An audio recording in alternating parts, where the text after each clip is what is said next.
Let me say, Donna, the eye candy is delicious. Isn't it beautiful? Look at that. Awesome. There go the pops. Okay, ladies and gentlemen, we can start here. All right, let me turn down the music a little bit. All right, ladies and gentlemen, welcome to Donna Just Being Real, the only way to be. And my channel is about dating, love, relationship, and toxic relationships, and advice channel. So we're going to get into this gentleman right here by the name of Mr. Andrew Tate. Yes, the topic is Andrew Tate, American, British, internet personality, misogynist. Question mark, part 1. All right, so I don't know if everybody knows about it, but this man has been trending on social media for a minute now, right? And he has a lot of views about with relationships. He has a lot of views on men, and he's like a motivational speaker, I would say. But sometimes he might come off a little bit hard. For some people, they can't really handle it. And his views about relationships of men and women, their roles. And some people feel that, well, he's a misogynist. He thinks that women is beneath men and stuff. But I don't personally feel that way. No, I don't feel that way. And I've been watching this man for a minute for this past week, watching videos after videos. And I'm going to tell you, ladies and gentlemen, I really can't find anything bad about him. And there has been a lot of articles out here with him, saying that the schools, they saying, oh, these young men listening to him, and they start to become violent towards the girls. And then also women breaking up with their boyfriends, finding out that they listening to Andrew Tate. It's just insane. It's just insane, right? But yes, he does come off a little bit hard, I have to say. But sometimes you need to kind of hear that. And what I like was I'm going to actually do a 2-part on this, ladies and gentlemen, because there's so much unpacked about this man. So I can't do it all here in one night, all right? So we're going to discuss with him is, I'm going to do a video that he did on this lady's channel called Cheyenne. I think it's called Grilling or whatever, but I'll tell you. I'm going to also put the link inside the chat. So we're going to do a reaction on it. And also tonight, my co-host is Abby from NYC. So Abby will be co-hosting with me this evening. And Abby also is the one who sent me this link for this video. And I'm so thankful, Abby, that you sent this to me, because I learned a lot about this man. Now, let me go back. Another thing, too, is a lot of people has been judging him by his TikTok videos, right? Because people take little clips out. That's why I'm not really too much into these TikTok short videos, because I like to know what was said before and after and what led to it. So many people's going by the TikTok videos, people taking out the explosive part where he said, like, oh my God, I can't believe he said this about women. Oh my God, I can't believe he said this, he said that. But it's like, well, did you watch the whole video where it came from instead of judging him so quick? So we're going to get into that one in the part 2. But today we're going to focus on more of relationships.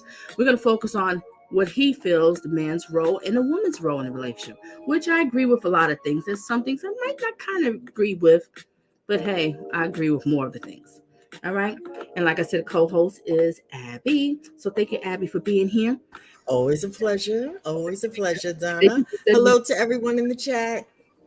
And thank you, Abby, for sending me this information, girl. This is insane. So just sharing the beauty, All right. And I think a lot of people is just jealous of it because this man, we have to admit, he's absolutely gorgeous. He's handsome. He runs a family, his brother too. He has a brother. Let me show you. There go his brother right there. Yes, no, right? All right. And there's him and his brother. All right, we're gonna get into the family. Oh, there goes mommy, daddy, and his sister. Oh, you're right. Look at him. Oh, look at him. Beautiful. Family, beautiful. Absolutely. Look at the sister. I'm gonna give a quick little history of them. Well, hopefully I got it all correct. All right, what we're gonna get into. As a young man, I believe he was born. I could be wrong, so anybody who's watching the replay, I stand to be corrected. Mods who's there, please greet the people that's on in the chat, because Abby and I want to kind of get through this. So don't think anybody I'm being rude. I'm not going into the chat, but thank you for being here. Now let's get into this man. If I'm correct, he's born in the United States. His mother is British, she's white, and his father is black. You see right here in the family, right? And whatever happened, his parents divorced. So they end up going to, I guess, London, England. I could be wrong, whatever. So they went out there, but, they were struggling, having hard times or whatever. It's kind of hard. I guess being a single parent, she was raising her family and they had hard times. But then he got into the world of kickboxing. And he ended up doing, getting championships or whatever. I think like 4 championships. I don't know exactly, but he got quite a few. He's phenomenal. All right, he does his thing. And he realized, I'm making money doing this, but it's really not enough money for me. He wants more money. He's hungry. He's a person who has goals. He has ambitions, and he does it. He just goes for the goal. He wanted more money. Then eventually later on, he got into, I think that was about 5-6 years ago, he got into the cam world. He got a bunch of female, and adult cam, if you know what I'm talking about. Money was explosive, just coming all over. I think he had like almost 70 girls, right?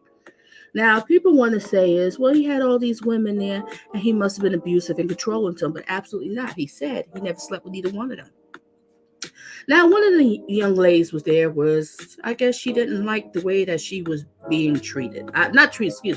She got drunk or she showed herself, and he was like, look, you have to go.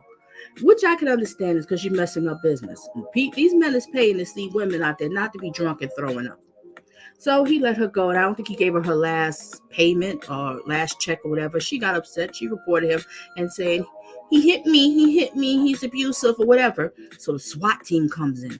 They come into the place, and they're like, what's going on, blah, blah, blah, the whole SWAT thing, right? Now all the women out there, they said, this man has never put his hands on me. He treats me with respect. And as you get to know him, I don't think he's that type of dude. All right. So then he also started opening up casinos. Big money came with the casinos. But where the casinos he lost with the casinos, what happened was the pandemic came. Like I said, everybody had problems. Everybody lost money. So the pandemic came in. Yeah, I think it's the brother that's the casino dude. Yeah, he's the one that really runs all the casino part of the business. Oh, it was more him. I think I did hear that he was more the casino, and I guess he was more of the casino type. Yeah, Isn't it phenomenal how the two brothers work together, Abby? Just phenomenal. They really do love each other, and they're in business together, and they stick together as a family, and I can appreciate that. It's really nice to see. They seem to be getting along very well, and the dynamics between them seems to work out really nicely. So it just what it looked like on the outside. Now, who's to say they ain't being two brothers rolling around on the lawn, in their Sunday best, getting fights, and who knows what they're doing behind the scenes. But as far as business is concerned, they seem to be on the same. Yeah, they both seem to be on the same page. So that's a nice kind of factor. And they did talk about being poor together, how they were both broke, and so they've been leaning on each other and building this financial wealth together. So fascinating about, like I said, they was both broke. I'm gonna share that one in the part 2. We're gonna get into that one. Okay, yeah, we'll get into your stuff, girl. You know your stuff. All right. I'm too old, but I'm yeah. So it's just so much to unpack. I'll be talking forever. What else? I was just saying that the casinos, it kind of went down because due to the pandemic. And then he got into the world of internet. Let me see how I'm gonna make money online. Yes, he did. He started blowing up on there. So we're going to continue more of that one. We're going to get to the next one because I'm going to be. Yeah, I want to discuss that the business that he has, sort of the inspirational speaker kind of business that he has, and them calling it a pyramid scheme.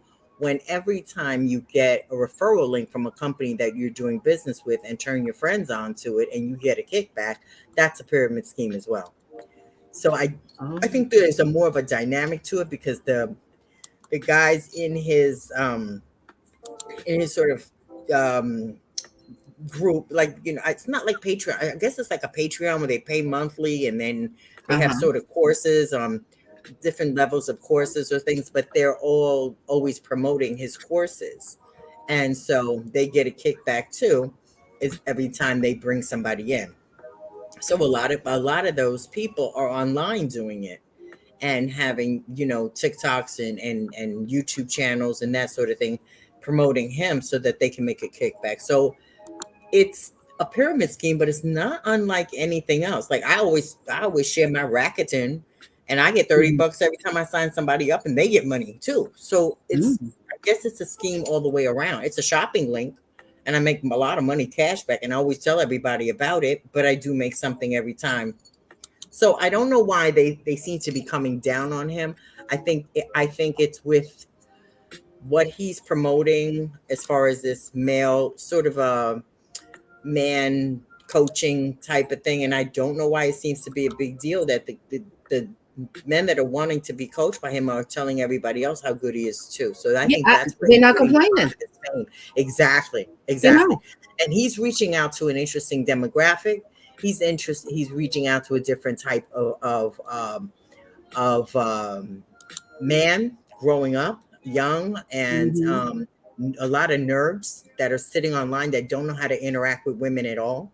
Are, so there's a lot to the target market that he's going after.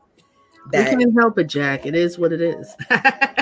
Okay, go on. Don't get Jack. I'm all excited. I need a shower. John, don't get me started. I got side eyes at home. Like what? I told Mrs. Girls Night, get out of the room. You don't want to hear none of this.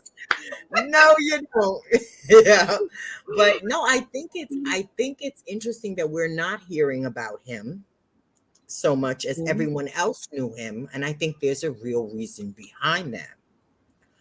I think we're in a sector of YouTube that he's not in. We have the manosphere talking points that we know of, and that's why it's more of an urban, more of a Black perspective, more of an urban perspective, that sort of thing, where he's not there. He's on the other side of the cultural spectrum. I think his target market is mostly white boys. That's the vibe I get. So I think that's why a lot of us hadn't heard of him. Maybe that's why, or we didn't hear about him. It's something about him. I think it's part within a certain circle. Jack, excuse me, Abby. I would say I think it was more target of any young men, but just not so much of the Black young men listening to him. I think so. I think it was also plenty of those, plenty of the guys that he was also coaching that got very resentful and jealous and haterator too. Oh, absolutely. I don't really think it had anything to do with I said that's why I don't think we hear that much about him like as we did Kevin Samuels. You understand what I'm saying? First of all, he's not having that kind of conversation with women. Even when he is having conversations with women, it's not on that kind of level of, it's more of a talk about the basic elements of a relationship sort of thing. And it doesn't come with the same delivery. Yeah, completely different. Yeah, it's a completely different. It's eye-opening, and it is cold water in your face when you have to kind of think back. But I also know that I'm older than a lot of these young women coming out, and I do think that there is something different from my generation in this independent woman world than there is now, and not having this internet when I was in my 20s. So the dating options are also very different, a different dynamic as well. That is true. Because this is how they date now. Okay, Donna. Well, I'm going to show a clip before I'm going to get into the relationship interview. So, ladies and gentlemen, let you know this is going to be kind of a long live stream. So sit back, relax, have your cocktail, have your popcorn, whatever you're doing. Maybe you just want to listen. You're doing your laundry, cooking and cleaning. I don't know. I know it's Sunday's laid back day. Do what you have to do, but just turn up the speakers and listen and learn from it. Okay. So I'm going to share this first video here. And this first video I'm going to share is a clip. It's like about 5 minutes before I share the main thing. Like I said, it's going to be a 2-part. Ladies and gentlemen, it's going to be a 2-part.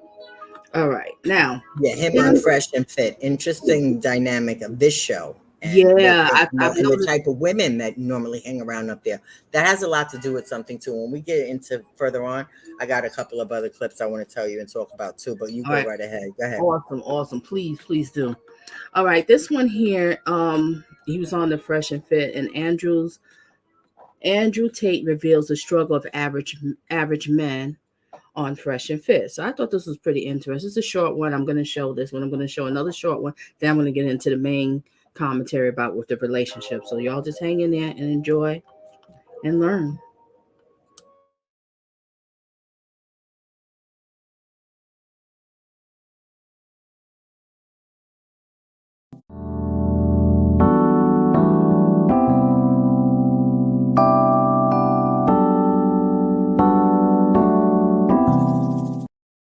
I don't think most women can actually genuinely understand how lonely the majority of men are. Yeah. And you need to truly understand, if you're Joe Schmo, average in nearly every way, in Starbucks working, you ain't getting a DM ever. You girls will never be lonely. As much as you might be unhappy with the possible suitors, you can at least fuck about and flirt if you feel sad. Yeah. There are men out here in the world who have genuine loneliness. And I can prove this statistically.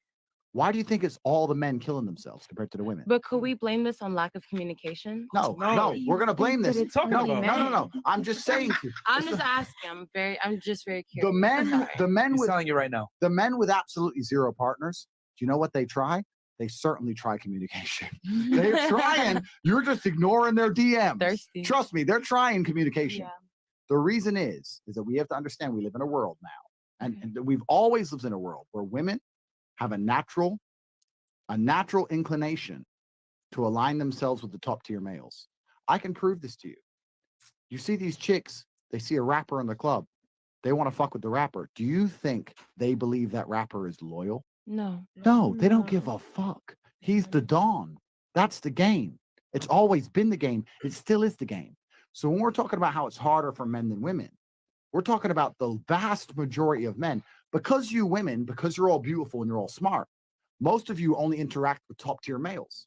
So you're like, well, I have these problems, but he has all these bitches because he's a G. Most men ain't shit. You know that. If you think about it, most men ain't shit. Go walk down the high street. Tell me how many of them stand a chance with you. Usually fucking zero. Most men are desperately lonely. Desperately. Yeah. So you want to sit here and talk about the struggles of life as a woman. There are men out here. The male suicide rate is so many times higher than women for a reason. Of course. The life as an average man is brutally depressing. And I'll tell you something. I don't consider myself an average man. I'm a very successful man, right? I have a few genetic gifts. I've worked very hard. I have financial, not gifts. I worked for them, right? I've got accolades. I've got everything, right? My life's great. But life as an average man, Joe Schmo, is literally fucking horrible. And I don't think most women understand this, because you know what the biggest problem about being an average dude is? What? If you're an average dude and you work in KFC and you ain't shit and you get a chick, you know what the problem with that is? That means your chick fucks average dudes. Bam. So now everybody's competition. Bam. That motherfucker at McDonald's. Why is everybody competition? Because you would have to stay within What your if she's standards. in love Can with you agree and you're in that? love with her? Because why would someone go above their standards or less than if they don't deserve that? I'm going to tell you. When you're a big G, you're hard to replace. Of course. But if you're literally Joe Schmo, it's unfortunate, but it's true. You're relatively easy to replace. But there are women in that. There's women who will take you and fully complete. Okay, so let me change the paradigm narrow-minded. so maybe you understand what I'm saying. Okay. Please, my dear, of all the things I am, the last is narrow-minded. Please listen. If you have Joe Schmo and his chick, Joe Schmo gets 0 DMs a year and possibly 1 chick a year who might talk to him. His average ass chick, her inbox is still full. Bam. She still has unlimited options. Maybe they ain't great options, but she still has options. And this is the point. This is why men struggle in breakups more than women. How many times have you been with a guy and after the breakup, he's blowing up your phone? Do you know why? because you can go out to the club the same day and get a new guy. Even though that guy was still a cool dude, he's going to be lonely for months now. That's why he's blowing up your phone. It is harder as a man. It's a harder game as a man from head to toe. It always has been. That's not necessarily a bad thing. I'm not saying it shouldn't be. You women are the prize. Fantastic. Good. You're the one who can have the babies. Great thing. But when we're sitting here talking about, oh, it's hard as a chick, it is 1,000 times harder for men. And we're talking about. I have to pause that. You hear what he says? Women are the prize. And a lot of, I don't understand. And I watch a lot of his videos. And that's one thing he's always stressed, that he basically look at women as first. They are the prize. And you have some of these knuckleheads that's online. They like, no. We're not the prize. The man is the prize. Make sure she does this. Exactly. The dynamics are different. The way he talks, he's very engaging. He's trying to teach them something about men. They don't really, I don't think we've ever kind of seen it in a male perspective where we know what the average guy is feeling. And because he's dealing in his Hustlers University with a lot of like geeky, socially awkward, ordinary guys and trying to get them to become non-ordinary guys, we're now getting a look into the a regular dudes where I don't think I've ever thought that heavily about what men, their choices and how often they get laid or whatever the case may be, or how often they engage with women. I like his style when he talks to the women. He is in a room full of women that would normally be the kind of women most guys would like to put down, and he's not. He's educating them. He's not sitting around putting them down. That's the vibe I'm getting. Okay, Donna, we on that. Okay. We on the same page, girl. Try to control your thirst now. Me too. Okay. All right. Okay. All right. Resume.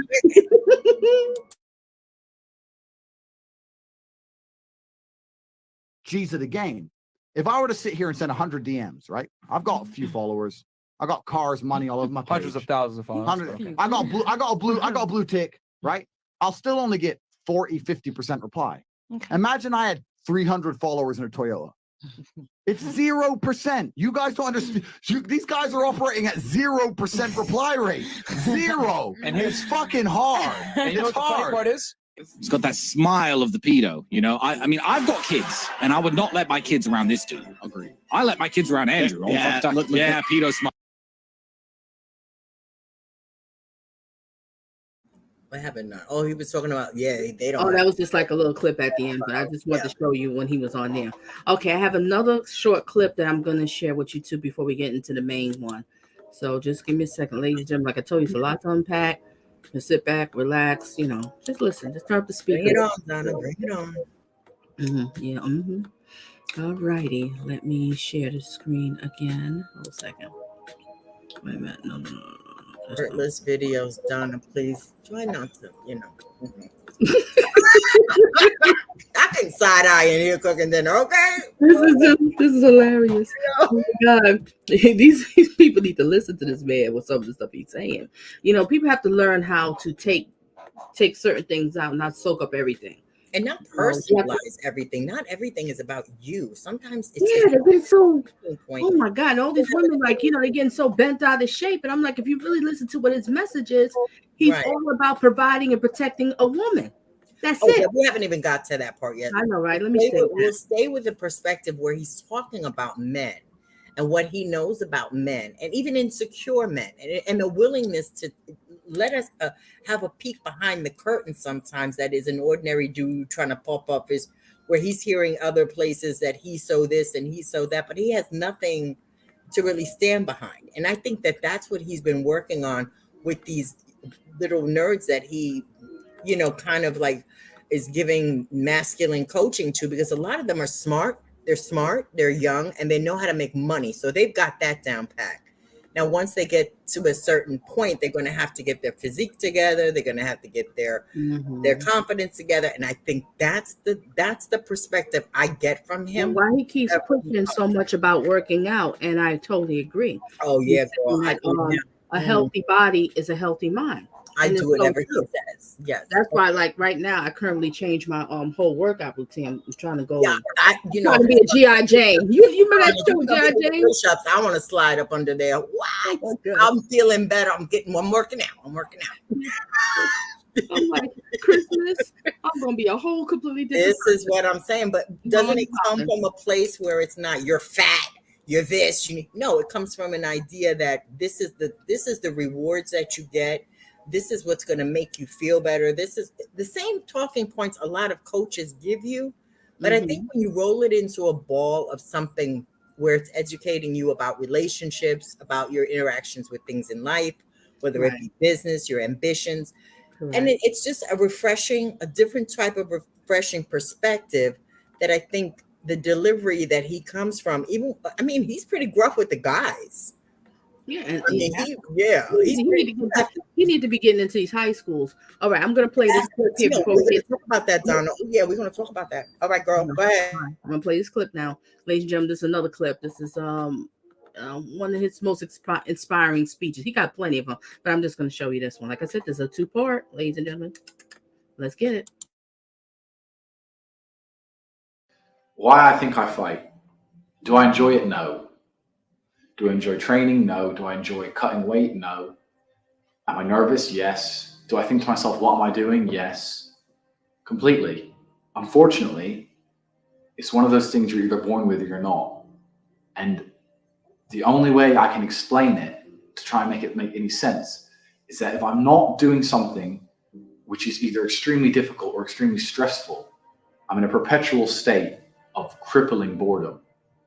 I can't explain it. I see other people live their lives and they're like, oh, I can't wait for the weekend because I want to watch this movie. I think, who cares about a movie? You're looking forward to the weekend for a movie? Looking forward to the weekend to get drunk? Like, these things to me are so mundane. They mean nothing. And if I don't fight, if I'm not in a situation where I'm stressed or worried or concerned, I'm just perpetually bored. And boredom's crippling. If you're an intelligent person and you've got a good brain on your shoulders, you can't just sit there bored, So most smart people take the academic route to avoid boredom. They learn, but that's never really interested me either. Although I've always been an intelligent guy and I've always done well academically, it never really interested me. And then I see people climb Mount Everest or jump off buildings or do base jumping, or the guy who jumped from space. People think, what's he doing? He's crazy. I understand, because some people can't live normal lives. Some people cannot just function 9-to-5 office job, get drunk at the weekends.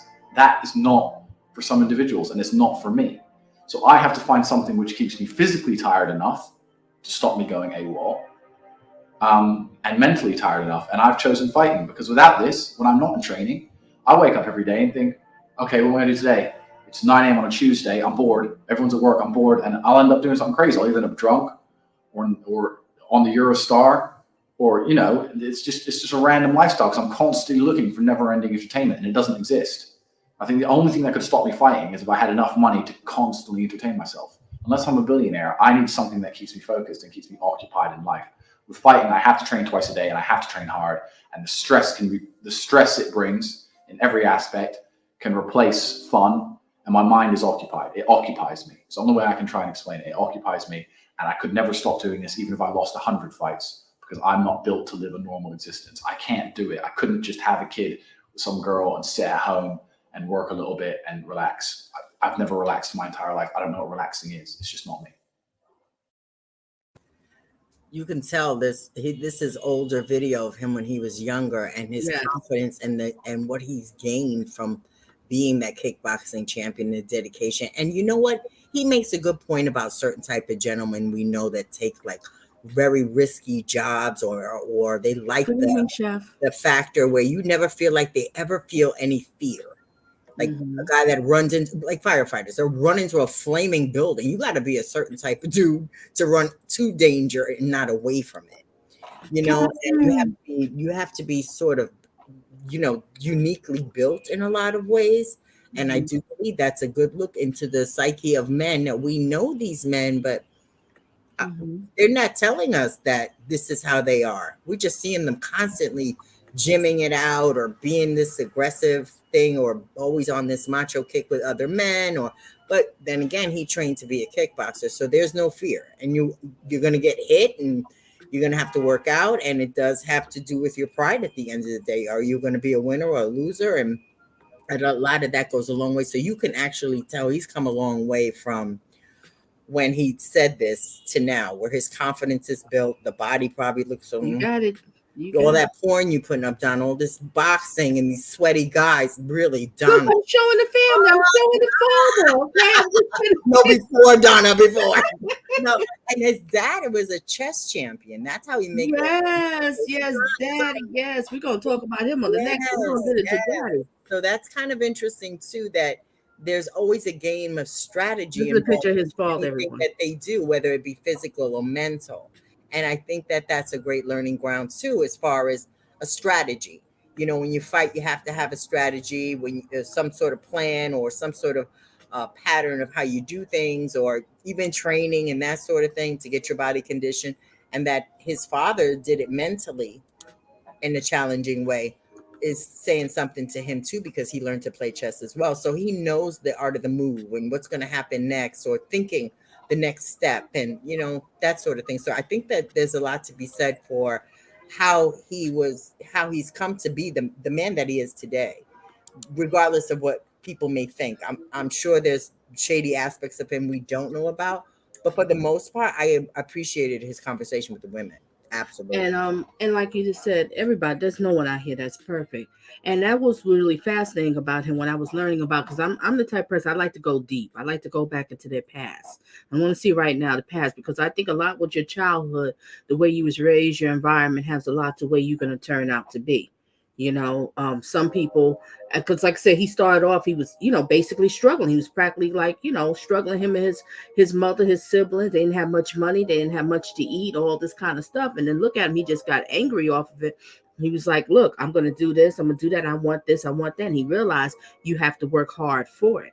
Exactly. Instead of going out there being angry and taking it from someone else. Yes. I think there's a dynamic thought there that if I want this, I have to work for it. I have to figure out how I'm going to get it, whether it be with my brains or my body or whatever the case may be. Mm-hmm. And in his case, it looked like both things worked out for him. And even this thing with these women that he had this webcam thing with, many people have done that. And if he decided he wanted to get together and have women work with him and that sort of thing, I'm sure whatever the working relationship was, I'm sure those women made out very well, because if he got successful and rich off of it and it was a 50-50 split, I'm sure they made something out of it. Oh, those women, they know they got paid. The relationship they had or what went wrong in sour. And what I like he said was, and no one came out and retract what he said. He said he never slept with none of those women. Because he knows his business, and he probably respects a lot of these women, because to them, they probably are in relationships as well. And maybe that's why he chose more women that were already in relationships, or not having a relationship would only maybe not work well for the business aspect of it. Mm-hmm. And maybe that's one step different from anybody else who may be doing this sort of working with these women type of thing, where they feel like they need to, get high on the supplies, so to speak, Abby, I'm going to show this other small clip before we get to the main one. I'm sorry, y'all. I know so it's going to be a long one tonight. Now, Chef says, I get what he's saying, but he totally hates women. We're going to, please, Chef, hopefully you'll stay for this live stream and watch it. Disagree. And hopefully you'll come to the part 2 live stream, and then we're going to revisit your comment and see if you feel that way, because I don't feel he does. But I mean, you might see something different than me. I'll always be stand to be corrected. Okay, that's just how I am. Anybody who's watching the replay, I stand to be corrected. If it's something out here you want to show to me or whatever, but right now I just don't get this vibe from him. And why do but definitely bring it into the comment section, because I want to hear it too. Yeah, please bring it in. I know it's only going to educate us a little bit more, and we're looking at not always just about Andrew Tate the man, but the aspect of how he's doing things and messages that he's putting out there. And not everything is going to resonate with everybody. Take what you like and leave what you don't. That's how I do with all these content creators, every one of them. Me exactly. Too. Anybody. People, not even content creators, people on the street. It could be an old man telling you something. You just take out certain things and then you kind of tweak it and you learn from it. Because exactly. not and everybody you're knows not a blind follower. You're not a person who knows everything, Abby, is God. Exactly. And you're not a blind follower. You just can't agree with everything everyone says. Somewhere along the line, you're a different person than they are. And even though you may have a different way of seeing things or different, you may not agree with that. Why throw the baby out with the bathwater?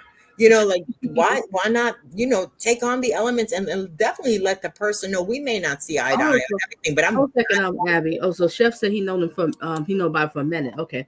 He okay. said there are women who don't have to work as hard as him and get great opportunities in life and their looks. But I mean, Yeah, I but he understands understand. the dynamics of a woman Right. and her looks and how valuable that is. He has spoken on that. Whereas for men, I think it has more to do with their physique and their mental and their way of, whether they're very smart or whether they're physically, empowering or that sort of thing, where it's different for women. So I never got the feeling when I heard him talking about women and how they how their looks equate to certain things that he was resentful in any way. No, I didn't No, he wasn't. couldn't have been. I think he was basically well. telling. I felt that he was telling women, work what you have. And also, he was making money with them. So, he was surviving off the beauty of a woman. So I think he understood the dynamics behind it and who's going to be the brain and the business person in the background, so that you don't have to worry about those types of things. Just be a beautiful woman. And he knows what men think, and he knows the minds of nerds that are going to spend their kind of money to look at a woman they could never touch. Because look where he made the big money was sex sells. He had the E-cam, the adult cam, gambling. People love to gamble. Everybody's on the internet. I mean, he did every man's vice. Every man's vice. They've touched into it. Every man's vice, even down to buying these expensive sports cars that he's always like running around talking about. It's a man thing. It's what men gravitate to. It's what he knows what men like.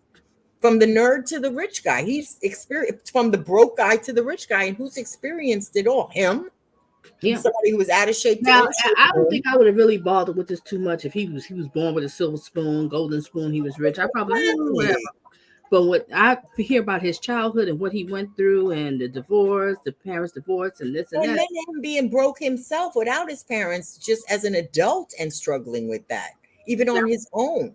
And then remember his brother, there was something, I have to find that video about when they was like they didn't have any money, no food, and what they had to do to get food. I saw that. Oh, you see that video too? Okay. Yeah, somewhere.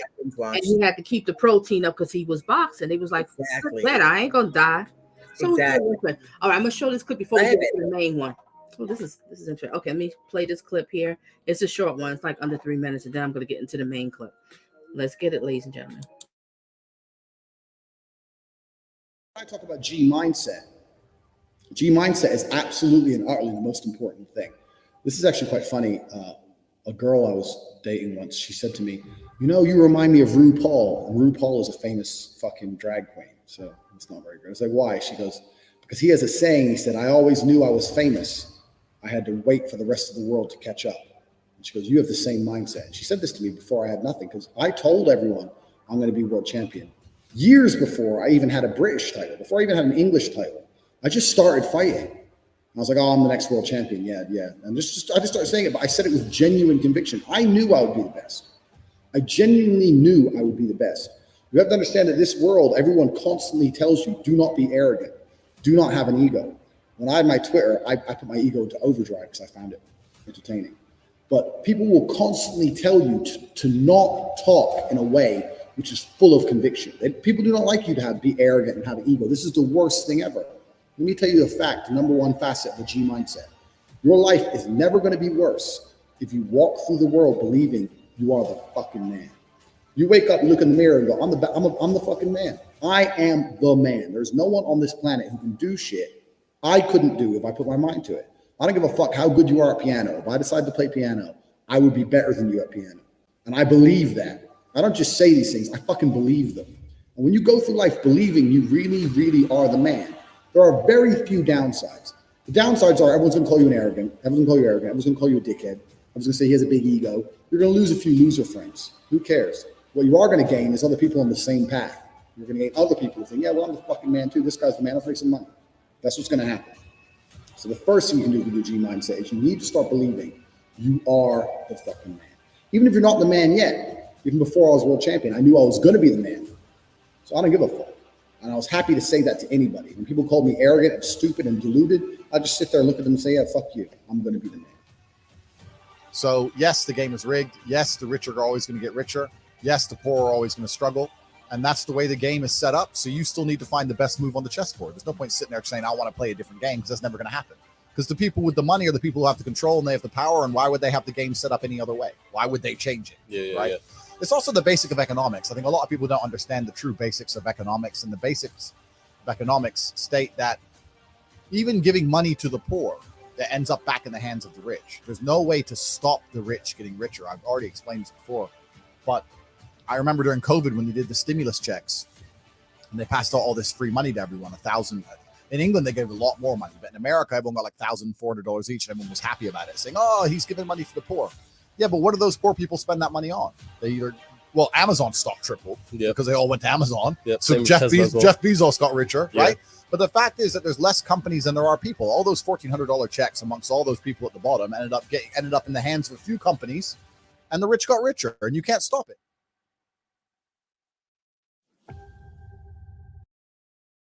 I actually love that that talk about your arrogance and how people perceive you, and they want you to, like, squelch it a little bit. It's uncomfortable. Abby, give me just a second. Give me a second. I'm going to address what Chef said. Chef said, Donna, will you breaking down the online courses? I did review the online courses. I think they was phenomenal. But you know what? Why not? We'll introduce that for the next one. We'll put that in there because I was going to show it a little bit, but I wasn't going to break it down too much or whatever. But we can discuss that one. So make sure you come to that one. I'll do it just for you. And I think a lot of the talking points that you're seeing comes from those classes that you're seeing surface on the internet. Absolutely. It might be a more interactive thing. It might be more of like, doing sort of homeworky type things or some sort of, do this today or try to accomplish this or whatever the case may be. I'm not sure. I can see it kind of being more of a group setting or something like that, because it is sort of like a clubhouse for men and they're all learning this coaching. Right. So I don't know, because I'm not a man and I don't take the courses, but I'm starting to get the impression that when he talks, he's talking about the same things and why he wants you to let him coach you and masculinity. And I don't have a problem with what, I don't know, maybe it could be a general. I don't really have a problem. He seems like a very basic man. He doesn't look like he needs a lot of bells and whistles. That's true. But I did look at the like I said, with the online courses, and I thought the ones that he chose, I thought they was very interesting. And like I said, it's more geared for men. And I kind of like it's just giving men, especially these young men, you have to hit, even like young girls or whatever. We just talking about the young men, but you have to hit them when they early.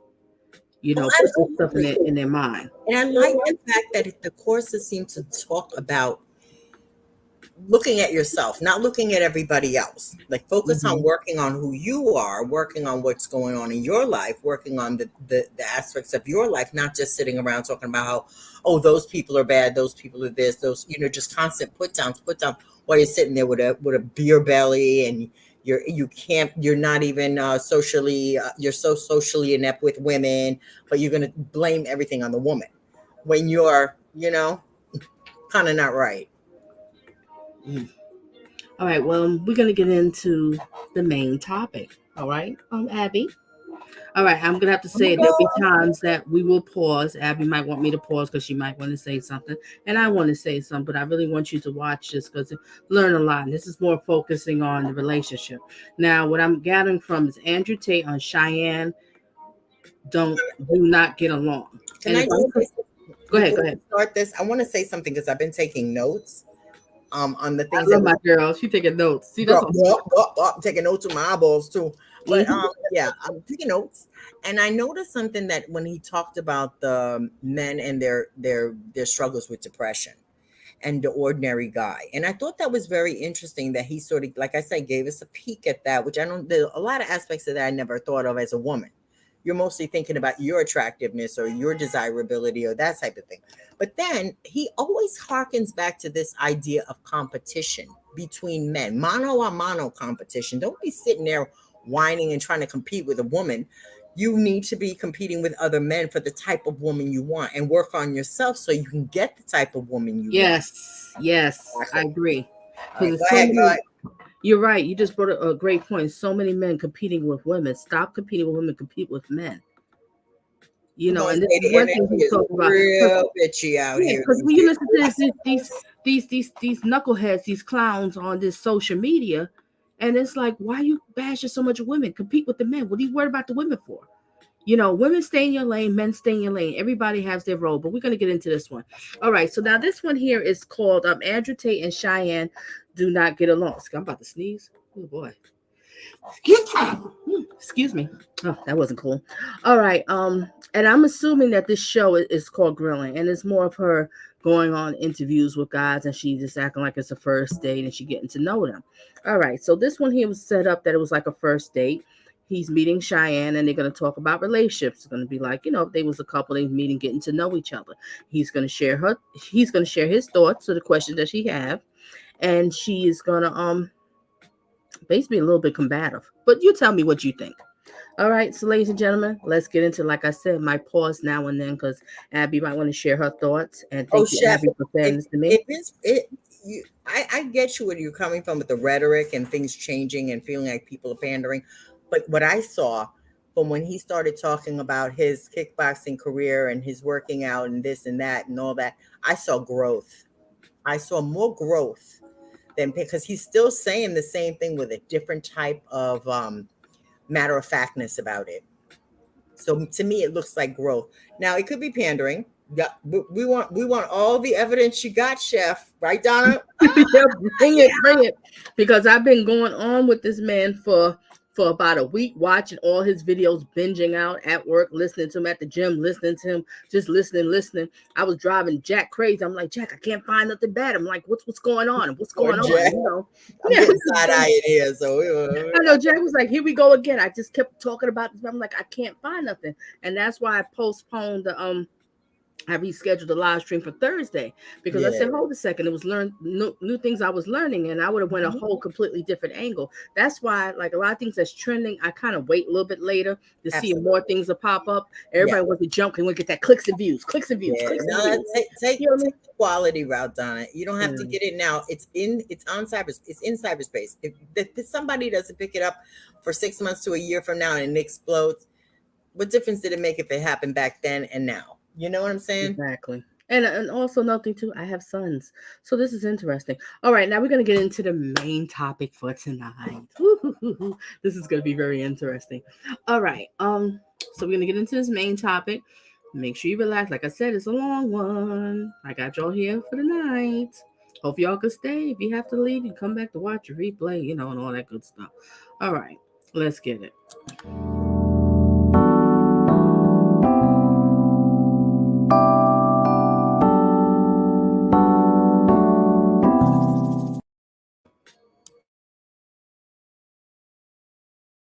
Money isn't real. If you know what you have, you don't have much. And once you reach a certain level of money, you don't even know what you have. And you certainly don't own what you have. Outside entities, which you may have a stake in, own what you have. People who have a lot of money understand. It's very difficult for me to even say how much money I have, but I can have anything I want, anytime I want.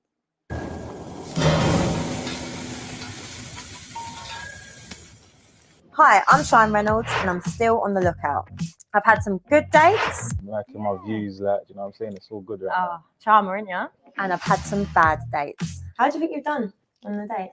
I don't really give a shit. I'm not gonna lie, bruv. Where are all the decent men? Not in my DMs, that's for sure. You get me? I feel like I'm rolling with the man then. What's going on? 95s. It seems like a lot of men don't know how to treat a lady. I'll just manhandle everything. You just got put in a chest and shoving in and that, like, jeez. Will I have better luck this season? What would you do if my ex was after you? He can have you. Let's find out. This is Grilling. I'm ready.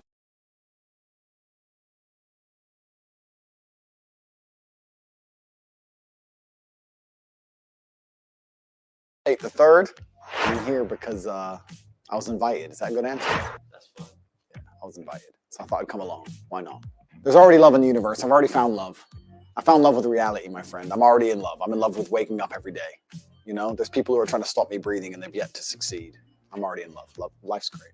I used to think that it was the man, and I was actually accurate, thinking that it was the man who was selling himself to the woman. But once you reach a certain level of achievement as a man, it's the woman who's trying to sell herself to you. I've handled a bunch of difficult situations in my life. I'm not intimidated. Let's leave it at that. We'll see how it goes. I would say I'm pretty confident, yeah, overall. Yeah, I think confidence is born from adversity, right? Everything that doesn't kill you makes you stronger. Can Cheyenne ask you whatever she likes? Anything she likes, find the most difficult question on the planet, tell her to throw her question card away, write a new one. I'm ready. I better be good. I better struggle, which is obviously impossible. So she should at least try to make me struggle. I spent my life fighting in the cage. I'm not scared of her. I think relationships are a beautiful thing. I think that the synergy between men and women are a beautiful thing if they are correctly collaborated. I think that that's what makes society function. I think that's what makes the world function. I think that men and women falling in love and having children and having families are very, very beautiful things as long as it's done correctly, as long as the woman obeys like she's supposed to. And I think the world can be a beautiful place as long as gender roles are not misconstrued and misunderstood. So if Sean doesn't understand that, I'll correct her quickly and we'll fix the world and we can move on.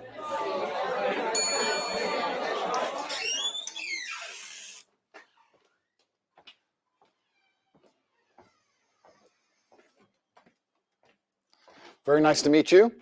Hello. Hi. That's really nice. Thank you. Let's do two kisses. 1, 2. Oh, very nice to meet you. What's Very your name? nice to meet you. Andrew Tate. What's your name? Andrew. Nice to meet you. Cheyenne. Or Cheyenne Reynolds, if you're doing this house. Cheyenne Reynolds. We're gonna do official. Yeah. Okay, Nice to meet you. Cheers. I think she's an attractive woman. She's good looking. Friendly demeanor. I can tell she thinks she knows things, so I look forward to correcting her. But that's usually how life works. Finally, see? A man that makes an effort. How are you? I'm good, thank you. Yeah? Okay, where are you from? I'm American, but I lived in England for a long time. I lived in a very prestigious part of the UK. I don't know if you've ever heard of Luton. Very Prestigious. Yeah. Yeah, #1. Luton. Okay. Was not expecting that. So I was in Luton for a while, and now I live in Europe. So I've just come in. Yeah. Okay, because your accent, it's like really different, isn't it? It's pretty mixed up. I'm like a street dog, my dear. I've been here, I've been there. Half American, half English, half Luton, half everything else. A bit of a mix. Bit of a mix. That's cool. So how did you get here today? I flew in this morning. Flew in. It's different. Something different. Yeah.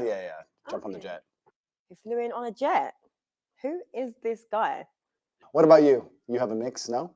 Yeah, my family, we're Caribbean and English. So the Caribbean side's the crazy side, or the English side's the crazy side. I'd say the Caribbean's the fun side. Fun a bit side? of spice. So you're fun and crazy. Not crazy. It's the beginning of the day. You can't lie. Do I look like I'd lie to you? Yes.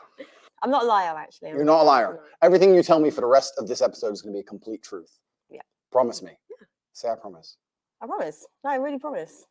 We'll see. All honest thoughts and opinions. We'll see. All right. We'll see. Yeah. So what do you do? Let me think of a lie. Give me a second. No, you can't lie.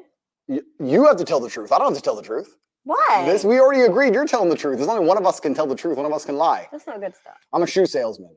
I sell shoes, socks, shoe accessories, polish, etc., etc. Yeah. Yeah, I sell shoes. Yeah. That's good at it. I'm doing all right. Yeah. I'm surviving. Sold 2 pairs of shoes yesterday. Life's good. Okay, that's good. He's a liar. So tell me a bit about you, Andrew. I'm not comfortable opening up too much. Oh, really? Yeah, because you might work for John Law and the government. No. I have to be careful what I say. Oh, so it's not commitment issues. It's not commitment issues. It's more sure? just like legality issues. Oh, okay. I like to go to church. I'm a man of God. Play Scrabble. Do you have faith? Okay, this is good. This is an interesting conversation that we can have on camera, which is. I'd say my personal journey with God is between me and God. So I'm not one of those people that is like, yes, I go to church, or yes, I do this. Don't you think that's a bit like lazy Christianity? No, not really, because for me, I believe in love and I believe in faith, and I don't think it's just one religion that you need to follow. I've got friends that are Muslim. I agree. I've got friends that are Christian. I've got friends that are spiritual. So I don't. Oh, I had a thing with the glasses. I understand and I respect that completely, but don't you think that was a no for me. God himself? BJ, I'm glad you brought that up. He's gonna get into reason why with the glasses. I'm not gonna say that, but he's gonna answer that question. Yeah, but I still think it's don't say the reason, Abby. No, I'm not gonna tell. But but when you see people doing interviews with sunglasses, I feel like no way. I'm the same way too. Glasses, no. Come on, nothing, BG. BG, get ready, go in. But BJ, I'm glad you answered that question, and he's going to answer for you. Just watch. And I like that he wanted to talk about religion and faith. And this is something unique, but she's biracial as well. So I think this is a very unique dynamic too in our Yeah, I'm community. going to finish what he says about with the religion because I got a comment on that one. So we're going to get into that one. Resume. Whether you're in Dubai and you go to the mosque or you're in England, you go to the church, you should get up early on a Sunday, despite all the booze, and get up and take an hour out of your life and just show some respect. Don't you No, agree? because everyone's journey is with God is personal. You can be a lazy spiritualist, a lazy Christian, you can be a lazy kickboxer, right? I'm a kickboxer, but I don't train. Okay, bro. I understand.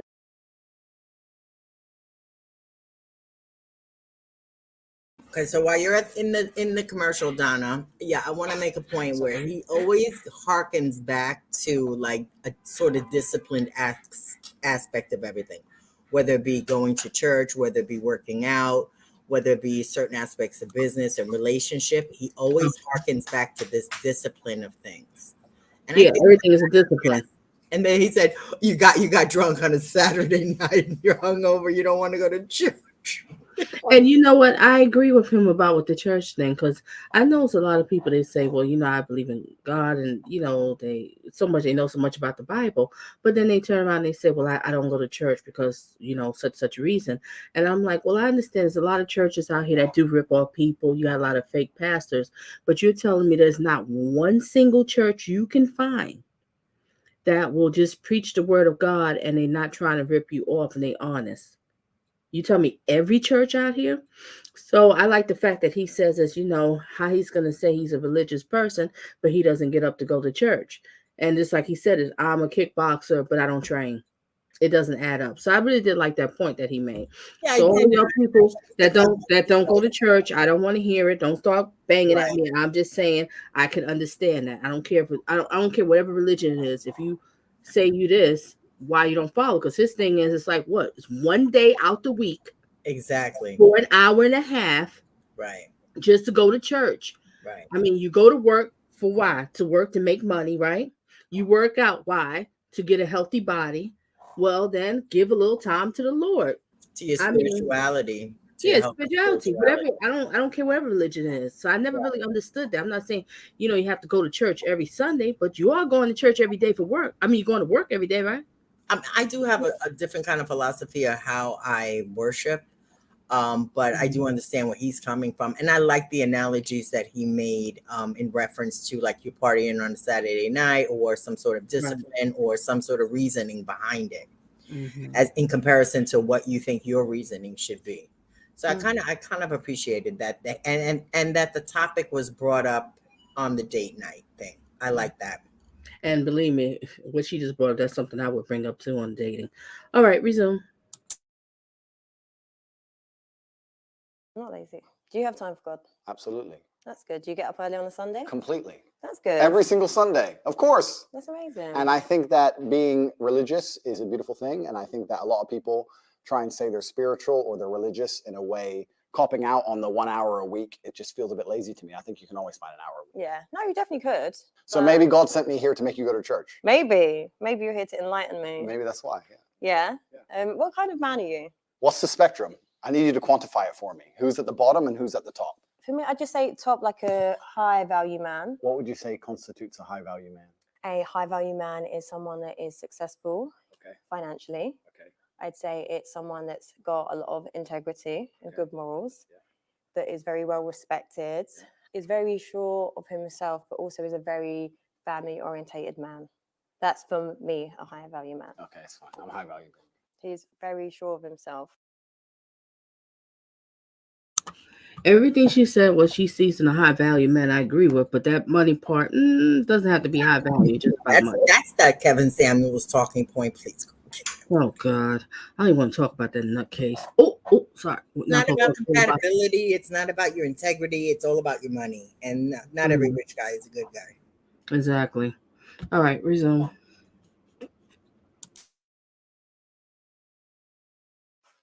Yeah, so what's a high value man for you? Pretty much basically what you said. I think a high value man is a capable man. I think capability can be judged in many different ways.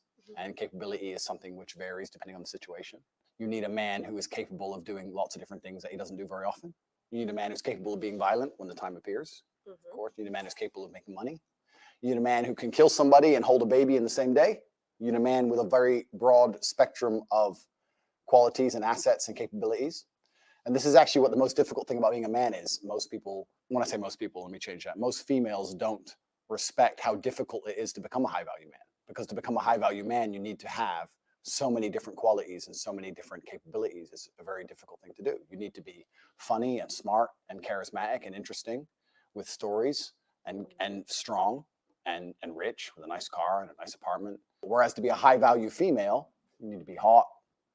If you're nice, it's a bonus, but it's not even that necessary. That's it. If you're a pretty female, even if you're a piece of shit person, you're going to get messages on Instagram. Yeah. Whereas if you're a good-looking man who lives with his mother, you ain't getting any messages. Not really. I think so. I think that if you're a good-looking man, that's all you have going for you, I don't think you're going to succeed very well in life. I know there's very, very... Okay, ladies and gentlemen, put a 1 in the chat if you agree with him. Put a 2 in the chat if you disagree with him. Please. I'd like to know what he's saying about the men and the women. Resume. Very pretty girls who have nothing else going for them that manage to do very, very well. Yeah. Do you play chess? I'm okay at it. But if you look at the chessboard, right, the queen gets to jump all over the board and the king has to move 1 square at a time. And I think that's done very purposefully. If you go to Monaco and you see a yacht and you see a man on that yacht, he had to work his entire life and network his entire life and get up early and deal with stress and tax problems and police problems and work his ass off to buy that boat. What did the girl have to do? The girl who's on that boat, the 19-year-old Ukrainian. She had to get a message on Instagram. Boom. So the man moves 1 square at a time and the queen just jumps on board. This is the point. Female beauty is extremely valuable. The thing is, there's a difference between a high value man and a high value woman. For me, a high value woman is what kind of mother is she? What kind of like compassion has she got? You know, has she got integrity? Has she got morals? Is she loyal? Like all these other qualities. But I feel like men base it on like just an aesthetic level. I agree with you. If I meet a female, I would like her to be all those things, especially loyal. It's the most important thing for a female to be. Are you loyal? Mr. Loyal, man of God, we already talked about church. But the point is that to initially attract a mate, females, the most important thing for them is their looks, whereas a man, I think, is his status, and status is a far more varied spectrum than looks alone. Being good looking alone does not make you a high status male. To be a high status male, you need to have a bunch of things. Initially, if you're just pretty, you're going to get attention. Whereas a man, you need to have a bunch of things to just get attention. Do you understand? Do you agree with my point? Not always. Listen, there's men that are funny that aren't that attractive that can get attention. It's like an energy thing. I disagree. You disagree? I disagree. I know what you're saying. They can get attention, but I don't think anyone would look at a funny guy who lives with his mom and call him a high value male. Whereas Now, Abby, if you agree with me or disagree with me, do you think that she's full of baloney? She knows darn well she's not going to be dating no average guy. She knows darn well she's not going to be dating no guy who's not all that cute looking. No, she won't date them, but she'll have them on her show. You got to see some of the losers. Yeah, well, the opening, those type of dudes that she was interviewing, yeah, you darn right. She knows she's not going to give them time. Have you seen some of them? Oh, for real, no. Yeah. This is the best she's had I've seen. Yeah, I'm just going by the opening, but I kind of went back to something. I'm like, this is the best one that she ever had, and she's trying to break him down. See, she's talking crap. This, she's not going to be like, oh well, I like him because he makes me laugh. But he's ugly, but he makes me laugh. You know darn well, you looking at the looks, you looking at the physique. You work out yourself. You want the guy to work out too. You know what? I can't stand those type of. No, but you know what? He asked her a very simple question. You don't consider that a high value man? It's about when it comes to high value men, it's all about the value of the dollar and their integrity. But she wants to say, well, some guys are this, but that doesn't make him high value because she didn't say that any ordinary guy like that she would consider high value. Mm-hmm. This was a very interesting one. Resume. If you get a really, really beautiful girl, even if she has nothing else going for her, she'd be considered high value. I wouldn't say high value, no. Yeah, we can disagree. That's fine. Are you a good partner? The best. The best. What makes you the best? Besides you and the police, I don't often answer questions. Okay. He's definitely had a police interview in the past. I don't like to answer open-ended questions because I feel like they're a trap.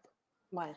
Because when you speak a lot, it's how you end up getting trapped, right? It doesn't matter if it's a police interview or anything else. The more you talk, the worse. So I want you to be very, very specific with your parameters within the questioning, because that allows me to answer them in a way which makes me look the best. I don't know. I feel like a very confident man that was very sure of himself would just answer. Do you think so? Mhm. If Because I feel like it's just being calculated. Okay, a very innocent man, would he just answer the police? Yeah.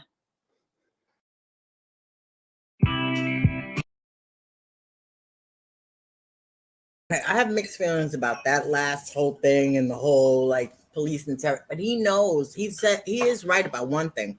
The more you talk, the more opportunities people have to jam you up. What do you mean jam you up? You know, in any kind of way, or take your words out of context or things like that, or the more involved you get. Go ahead, Donna. I agree with that one. Resume. But you've never dealt with the police, my dear. That's not how it works. No? No, of course not. But he's innocent. It doesn't mean anything. Innocent and guilty in and of itself is a false paradigm. You have to understand that the world we live in, there's no black and white. There's no such thing. It's all a sliding scale. If they want to find you guilty, they'll find you guilty. I guarantee you sold something to a mate on eBay 7 years ago, didn't pay tax. Boom, you're going to jail. I'm enjoying this conversation, and I understand every point she's making, and I'm being deliberately abrasive. However, the truth is about the masculine feminine dynamic is that females like men who are completely in charge and run their life exactly how they want, and they comply and bend to the man's wills and lifestyle. To come along to a woman and say, how do you want me to be so that you like me is a death sentence for the relationship. So that's how it works. What kind of man do you want to be? I want to be a man who lives true to himself, and a man who goes to sleep easy at night, and a man who knows that he's living true to his biological necessities and instincts, and tries his best not to hurt anybody, and leaves a positive impact on the world. Are your actions congruent with your words? Yeah. What else would they be? I don't know. I don't know you, so that's why You I'm don't trying know? to get to know you. Yeah, we're here to know each other. Of course they are. Yeah, I'm a positive man. I'm a positively inspirational and motivating person. Okay. What do you do that's motivating? I inspire people to tell the truth, I think. Okay. And I think a lot of men live in a world now today where they have to lie. Do you think? In fact, I would basically guarantee that 99% of men are lying at least 80% of the time. Really? That's a bit bold. I think it's true, because I think that So men are liars. men are liars. Women are correct. Men are liars. Women wear makeup because men fall in love with what they see. And men lie because women fall in love with what they hear. Men are liars because men are in constant competition with other men, and they have to find a way to be competitive, and the easiest way to be competitive is to lie.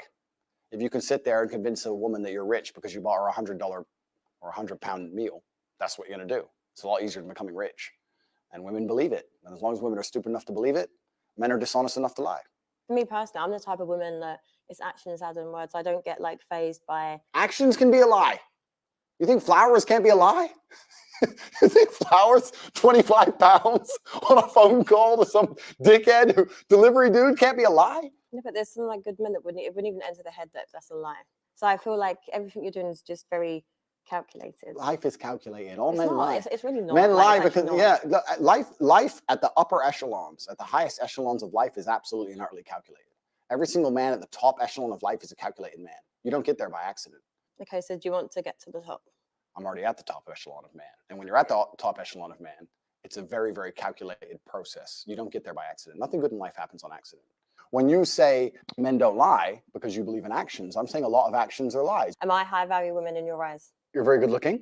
So Donna, give me a sec. Let me just, I don't want to lose my train of thought. Person. You seem intelligent. You're not stupid. But he's talking about calculating and all of this, but don't tell me that this show, where he sort of talks about the same topics in the teaching manner, is not a calculating move. To find a woman to advertise for his masculinity training, and he doesn't seem to be putting her down. He's just seeming educating her about men. Yeah, exactly. Great point. Resume. You're right. So I'd say you're a high value woman, but your actions dictate that, right? The most important actions a woman can undertake is loyalty. Every man out here knows that disloyalty is the most disgusting thing a female could ever do to her man. But are you loyal? Let's not pretend that male loyalty and female loyalty are the same thing. But loyalty is loyalty. No, but they're not the same thing, are they? Why is it not? Because men and women are not the same. We are not the same. You are correct there. Okay, so we agree. No, but I'm not agreeing to people being dishonest, cheaters, liars. He's deluded. Why do you think men and women are different? We carry children. Correct. You know, we nurture. We're, you know, compassionate emotional beings. Yep. Men are very different. I agree. However, I don't think it's very fair for men to sit with the opinion that. Okay, I'm going to read the poll because I want to change the question. All righty. Let's see what the poll says so far. We have 17 votes, and I asked was, have you ever heard of Andrew Tate or Christian Tate? And Christian Tate. 35%, the 17 votes, 35% says yes, of course, Donna, and 35% said no, and 29% said yes, recently. Okay, I'm going to change the poll. I resume.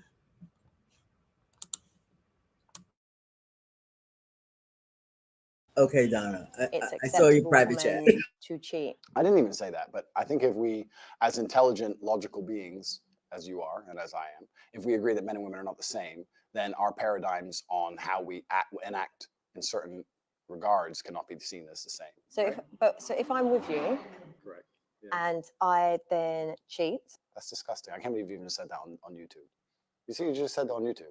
I'm sorry to the world. Please don't listen to this. No, but it happens. No, it doesn't happen. No, People no, no, cheat. no. Please don't say this on YouTube. You're going to corrupt the youth. I'm sorry for her. I'll pray for her. These things can't be said. Women can't do that. It's disgusting. Women can't do that, so it's a double standard. It's a double standard.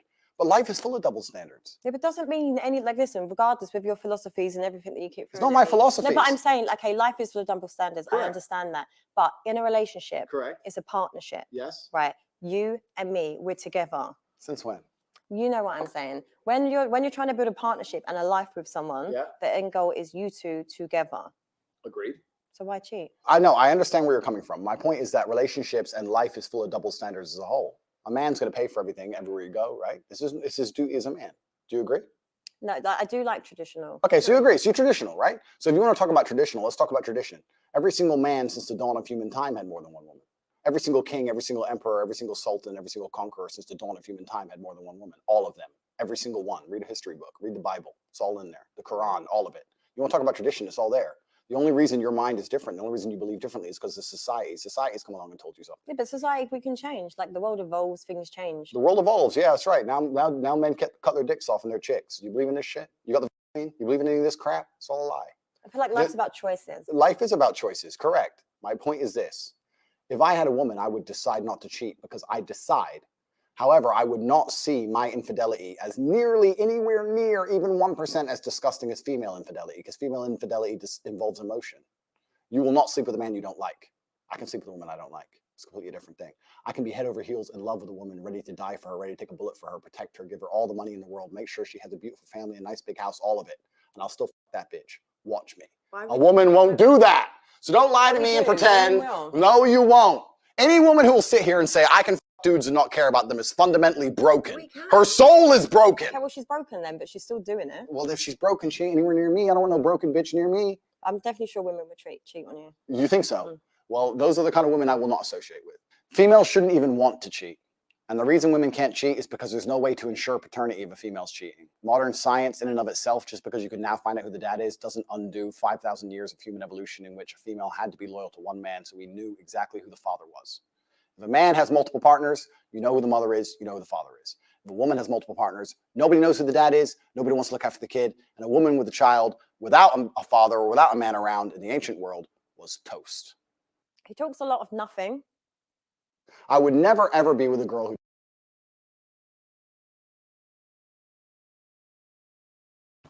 I wouldn't say it was nothing. He does make a good point about how women cheat and men cheat. Women, it is more emotional when they cheat. Men, definitely, it's just a physical thing. Yeah. The thing is, you just don't want to be embarrassed. That's all. He was right. Well, he'll get to that part, but he's right about that. Most women, if they don't know about it and they're not going to be embarrassed about it, or they don't have to feel any repercussions of their cheating, probably wouldn't care. Great point. Everybody make sure you vote. Resume. Who cheats on me, and I would never Yeah, ever... You can't. Yes, I can. Yes, I can. Yes, I can. No, you can't. Of course I can. No, you can't. Like, because the thing is with, like, this is just an assumption. I'm assuming, you have a nice life. No, but I'm saying you have a nice life, you live a good lifestyle. Women will just see you as an opportunity. If I was a dumbass, yeah, correct. Yeah, but this one said, but your attitude is what keeps a woman also. Like, do you think a high value woman is going to sit there and tolerate a man condescending and talking to her and being like, we're different and we're this, we're that, because we're not. A woman that knows her worth is not going to tolerate that. As professionals, we discussed the infidelity of females. And I said that female infidelity is more disgusting than male infidelity. And I think that the world agrees with me. History agrees with me. The Bible agrees with me. The Quran agrees with me. Every single book you can read from history says that females who are promiscuous should either be stoned to death or at least cast out from society. Female promiscuity is a brand new concept. This is brand new amongst society. The idea that women can sleep with a bunch of dudes and it doesn't matter is a brand new idea. 30, 40 years old, maybe. Even today, nobody respects it, deep down. When a girl shoots a girl she doesn't like, you know the first thing she does? She says she's a... You know why? Because they know deep down that female promiscuity is disgusting, it's revolting. So the whole idea of a female wanting to sleep with more than one man at a time is haram. And they know it inside of their souls, inside of their hearts. I don't think so. Yes, they do, as does a man. No. Whereas a man, if he sleeps with a bunch of chicks, doesn't matter, who cares? So would you be with me if I'd slept with over 50 men?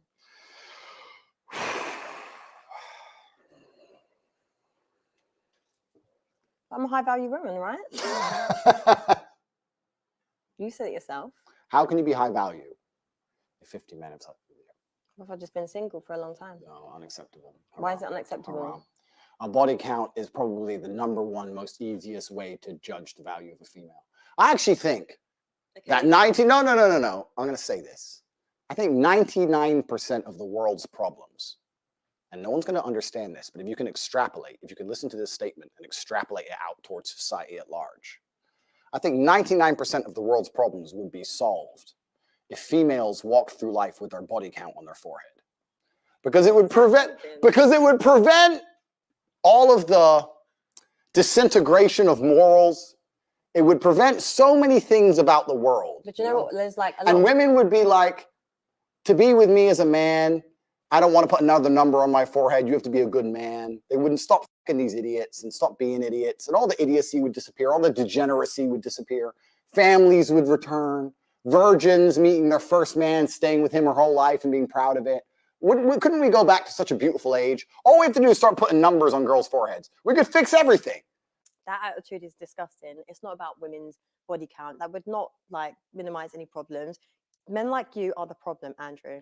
Women, I myself am one of them, I'm sick of men that have this really disgusting outlook on women, policing women's bodies. Listen, if I want to sleep with this many people, I can and I will.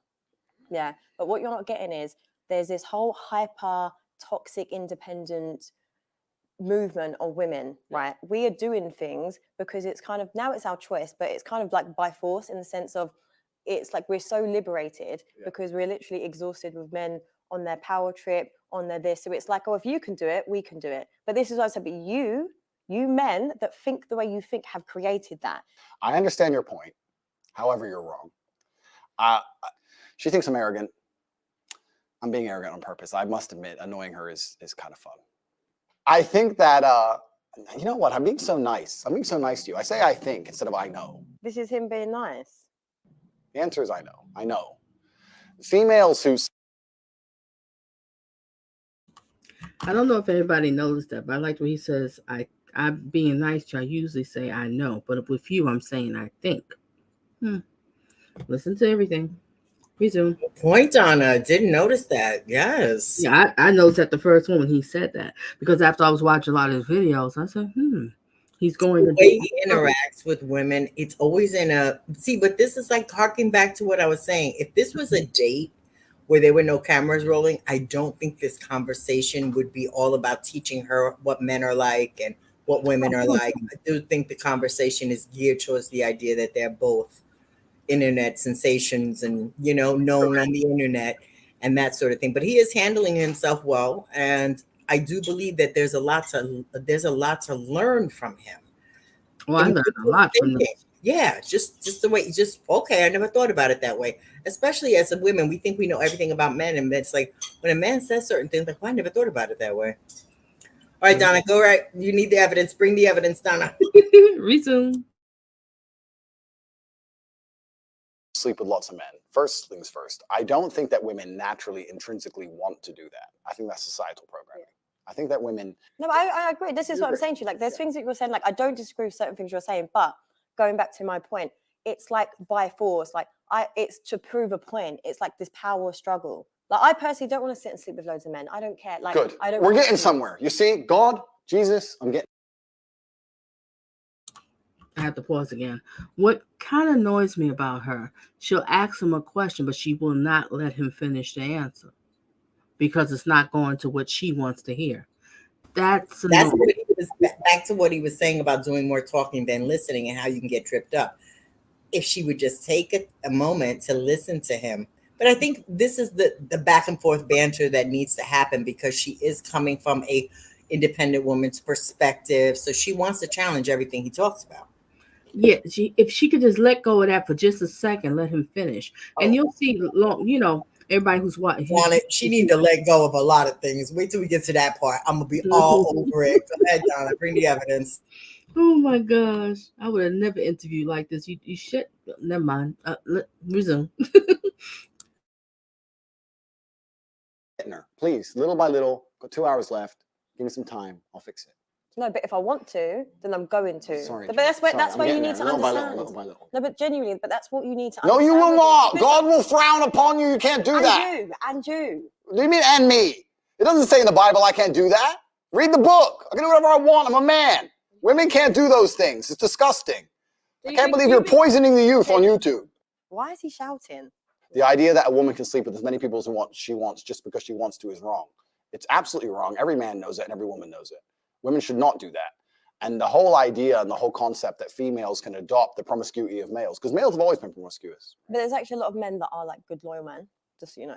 Do you think so? Absolutely. Anna, can I make a point about something that you mentioned about the sleeping around type of thing? Would you deem high value? It doesn't dawn on you until you're older about how special, it seems like there's a backwards sort of thing. When you're young, you're giving it away, you're running around, you're sleeping with everybody. When you get older, you get all stingy and you decide your value is so high. But in actuality, as a woman, your value has gone down. You're not as you're not the young thing anymore. You have more of a body count now. So it's sort of an opposite thing. And that's why I think that the analogy about putting your body count on your forehead is that men know how many men you slept with right away. From the moment you meet them, eye contact wise, wonder how many will talk to you and what reasoning behind it. Average men, they're not going to bother. If a woman has a high body count, they're not going to want to be in a relationship with her. Or then you have some that might just hit it and, pump and dump and keep it going. But she's not going to be the one that he's going to take her to the family barbecue or introduce to his mother and put a ring on it. It is the truth. It is what it is. Resume.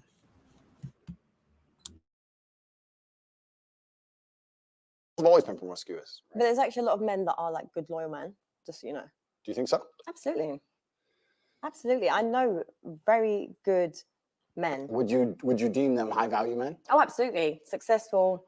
Everything that I listed earlier, 100%. And they don't cheat, right? Yeah. It's possible. Why is it funny? Seriously, this guy is so toxic, and the only kind of people that listen to his his advice are broke men or heartbroken men that are insecure. I think that if a man has options over a long enough time frame, he's going to eventually probably explore one of them options. Now, I'm not saying he's going to love another woman. I'm saying that when a man's in love, he only loves one girl. I agree with that. I believe in love. I believe a man cares about a chick. I believe a man should take care of a woman. I believe he should come home to the same place every day. I believe all those things. However, I think if a man...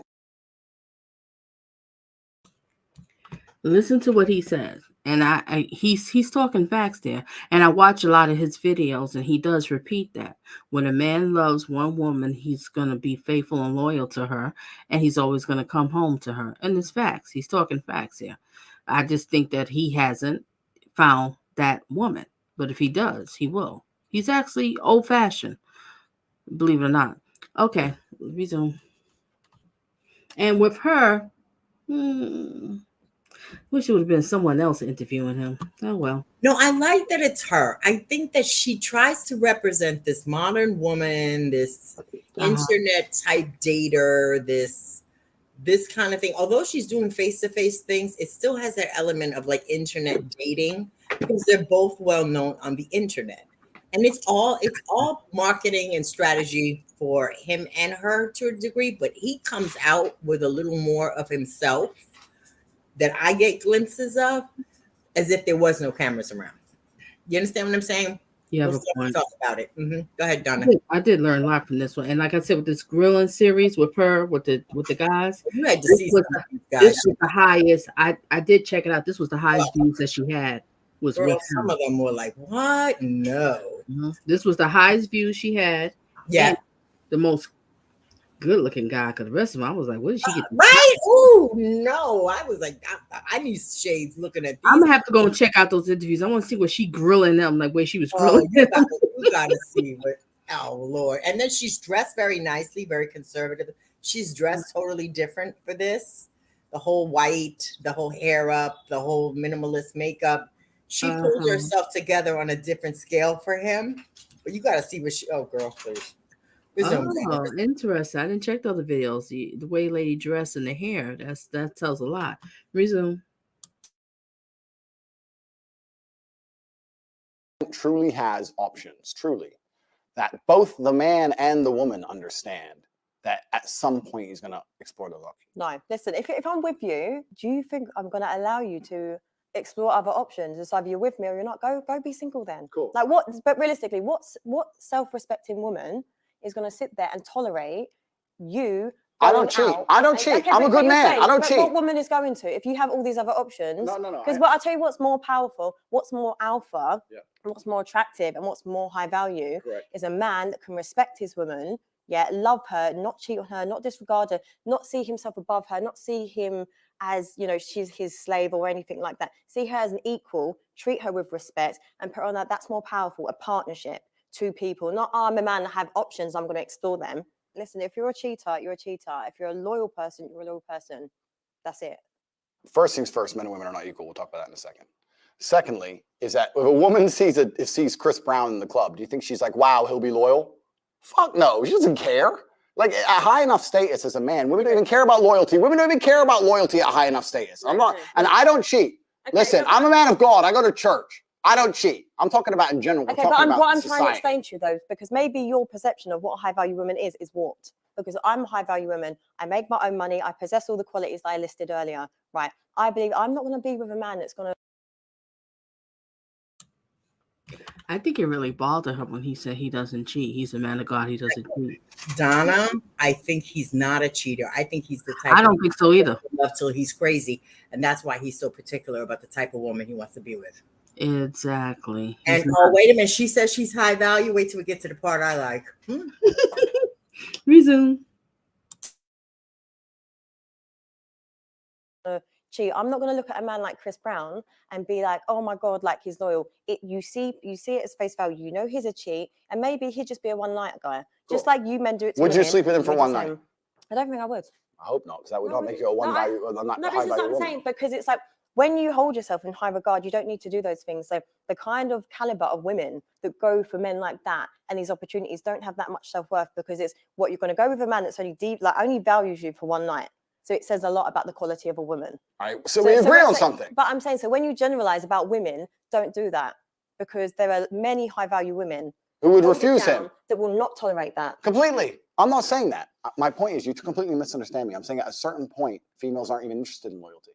Do you think all the girls with Dan Bilzerian think he's loyal? I'm not saying every girl will go with him. I'm saying there are certain girls at a certain level of male achievement who are not interested in loyalty. But is that attractive? Like for me personally, that's not attractive to sit there and see a man that thinks it's cool to have loads of women around him, be like, oh my God, they're bitches, this is that, I have all this money. That doesn't impress me. That doesn't impress a lot of women. It's about raising a family. It's about unity and stuff. I agree. But everything that you were saying, that it's not that. I'm talking about all these celebrities, XYZ, at high enough value, when they have options, they will explore them. That's what I'm saying. And I'm also saying that if a man did decide to explore his options, it would not be as disgusting as if a female decided to explore options. Okay, well, don't just be disgusting then.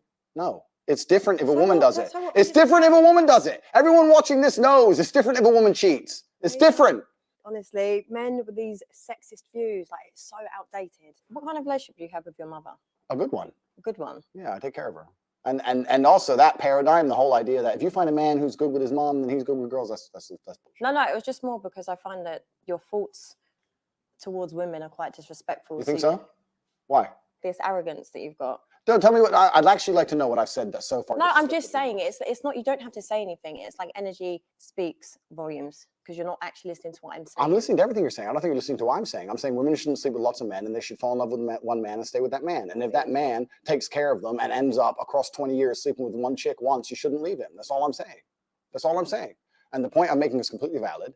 And if a woman sleeps with one man once, that's unacceptable. What if a man does it? It's acceptable. That's the point I'm making. Do you just want women to be submissive to you? I think in a healthy relationship, there's always a leader, whether it's the man or the woman. What he said is so funny.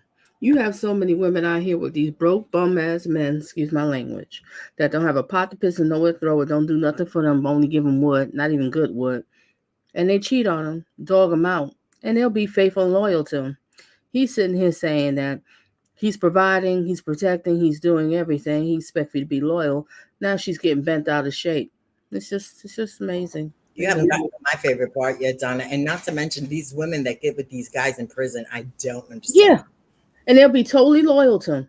Totally. Have other girls coming to visit. And they find out that other girls have been coming to visit. Mm-hmm. Totally loyal. Let them beat them up, everything. Be loyal. That's my man. I got to cook. I got to run home and cook. Everything.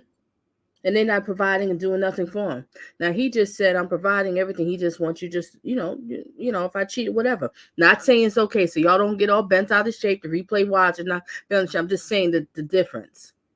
But she's flipping out on him. And also, he knows when a woman cheats, it's more emotional. A woman's not necessarily going to give her body, most women, to a man she doesn't have any emotional attachment. And that's why, although it's physically repulsive to men to know that other men are, sleeping with you, what's really would bother them more so is the emotional time and energy it takes to cheat as a woman than it does a man. A man can just see another woman, don't know her name, don't care about her, don't like her, sleep with her and take a shower and it's over. With a woman, there's work that goes into the opportunity to cheat if you're going to do it.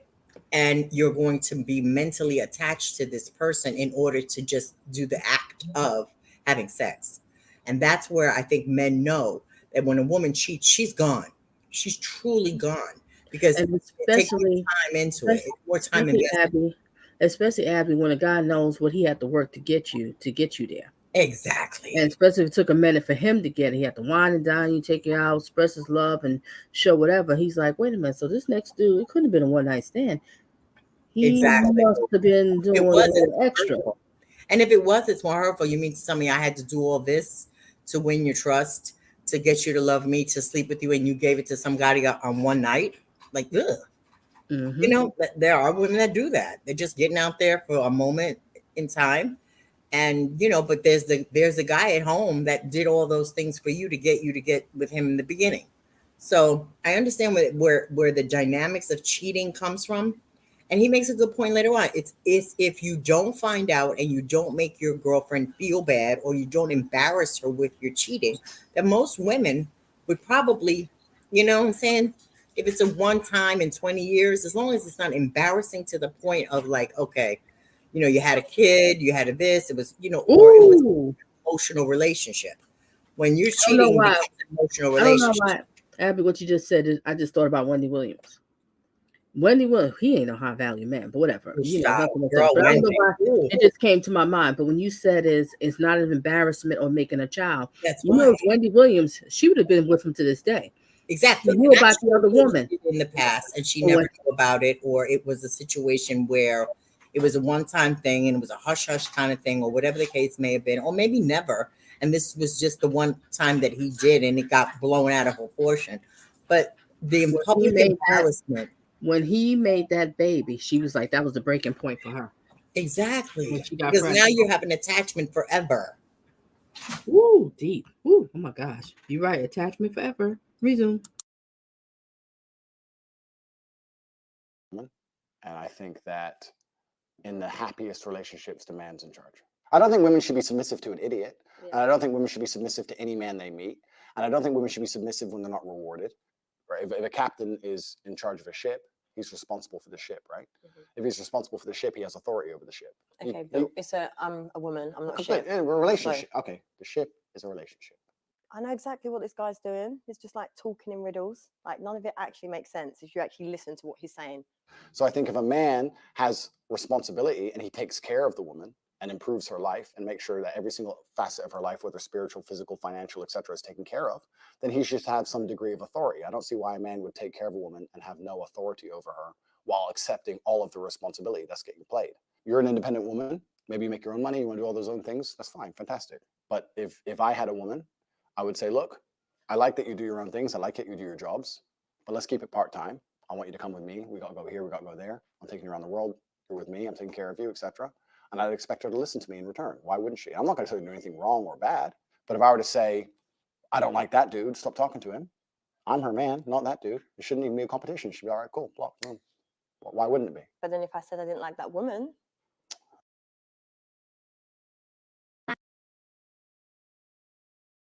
Yeah, this is where I think it's starting to get there. But wait a minute, Donna, he does make a good point. Most women get into a relationship to find the type of man that will take care of certain aspects of your life. Correct. And once you get this thing where they're taking care of most aspects of your life, why are you fighting it? Let go. Let go. If you wanted a man that always took care of all the bills, then why you want to work? If you want a man, let him do, trust. First of all, you have to trust in him that he makes good decisions. Some men are dumb, and you're the one that has to make all the decisions. And I think that's what he's just saying is, Exactly. if he wants a woman to submit, I'm not going to mislead you, and no woman should submit to no man if he's basically some dusty, derelict, abusive, controlling, completely out of his mind type of man. Exactly. So he's saying for him in a relationship, I'm doing all these things. I'm just asking for you just to submit, And you have to do it. There's a bit of compromise that comes along the way. Mm-hmm. Like if she's bored just running after everything he does in his life and his business, okay, you can work part-time so she can have a sense of her own life. But when I want to go away or I want to get on my jet but he's this type of man. You understand? And if he's taking care of everything financially for you and you want to have your own sense of independence and have your business, give him a little time, more so than some other things. So if he wants to work part-time and give him as much of your time because he's a busy man.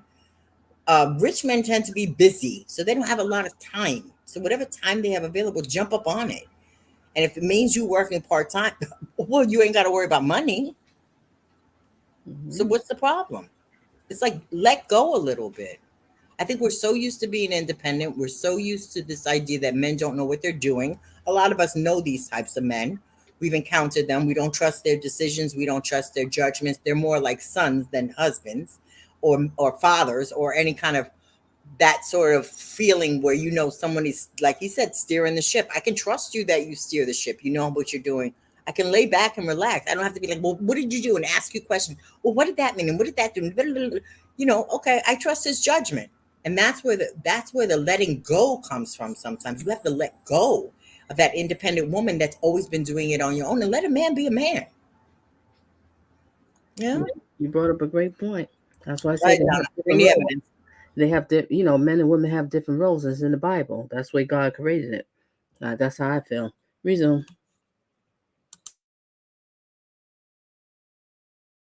I don't know about that. This is what I'm saying. It's just a double standard, and it's just like a power struggle. Like it's about balance.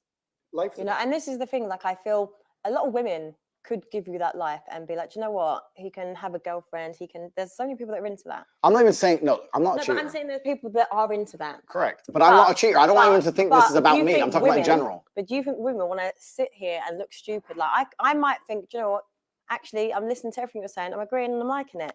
But then if you've got me out here looking stupid because you might be in clubs with all these women around you, making me look like an idiot, do you think I'm going to tolerate that? No. When you have men like you have explained, it's as if you're trying to prove a point to the world that you're this great man that has all these options and you're so successful. I agree. Like it doesn't work like that. I agree with you. If there was a man, which is not me because I'm a one-woman man, but if there was a man who decided to have multiple girlfriends, his approach certainly wouldn't be sitting down and saying it the way I'm saying it. The point I'm trying to make is I think that the idea of a man having a girlfriend who he loves and maybe sometimes stepping out is not nearly as offensive as the idea of a woman having a man she loves and sometimes stepping out. You know, I watched American Pie the other week, and I thought that would have been the best time to be alive. You know, like 2003. Like, you can still call the people you care about if it's a real emergency, but no one's glued to their phone. Yeah. No one's scrolling social media. No one's trying to take an Instagram picture. Everyone's just at the crappy party, enjoying the crappy party. Like, if you go to Dubai and you look around the bar, half the people aren't having fun. They're just purely trying to get Insta stories to look like they're having fun. So it's pure like, ha, ha, ha, ha. Okay, so I think that a lot of people now are doing things not because they enjoy them, because other people will think they're having fun, and it's more about creating envy as opposed to actually enjoying yourself. Right. If you go on a really fun night out, you don't take your phone out. So when I see someone who went on a night out and took 20 stories dancing and laughing and having a great time, I know they're bored. Yeah, they're not in the moment. Do you know what I mean? Because if you really have a great night out, you don't take any stories and you forget to check your phone. Social media has completely and utterly changed the world.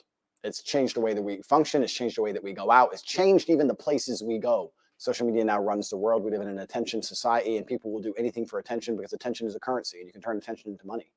Jake Paul is not rich because he's a boxer. He's rich because he used the attention he gets and monetized it via boxing. So in the attention economy we now live in, you have to understand that your attention is valuable, especially as a man. And women are out here today trying to extract your attention from you without returning anything. That's what the male-female friendship is. In the old days, man would give attention in return for sex.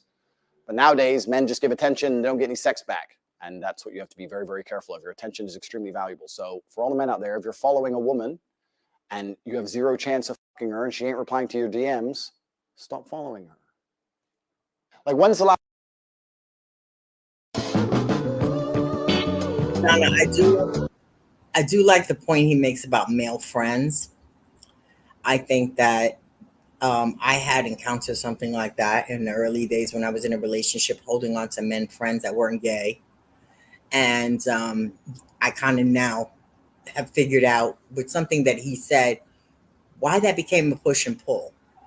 And but he's absolutely right. Those men friends hanging around are just waiting for the opportunity to jump up on you. They're really, or, you know, any way they can help you out or do something for you for an opportunity to be in your space for the hopes of getting close to you again. Exactly. And men know that. That's why they don't want you to have men friends that are not gay. Okay, babe. Bring the evidence, Donna. You brought up a good point. Reason.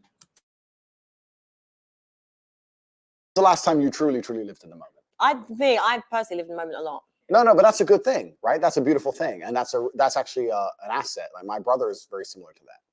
But the problem is, if you live very, very much in the moment and you're not on your phone, I feel like, and I can only talk from the masculine perspective, you're not competitive.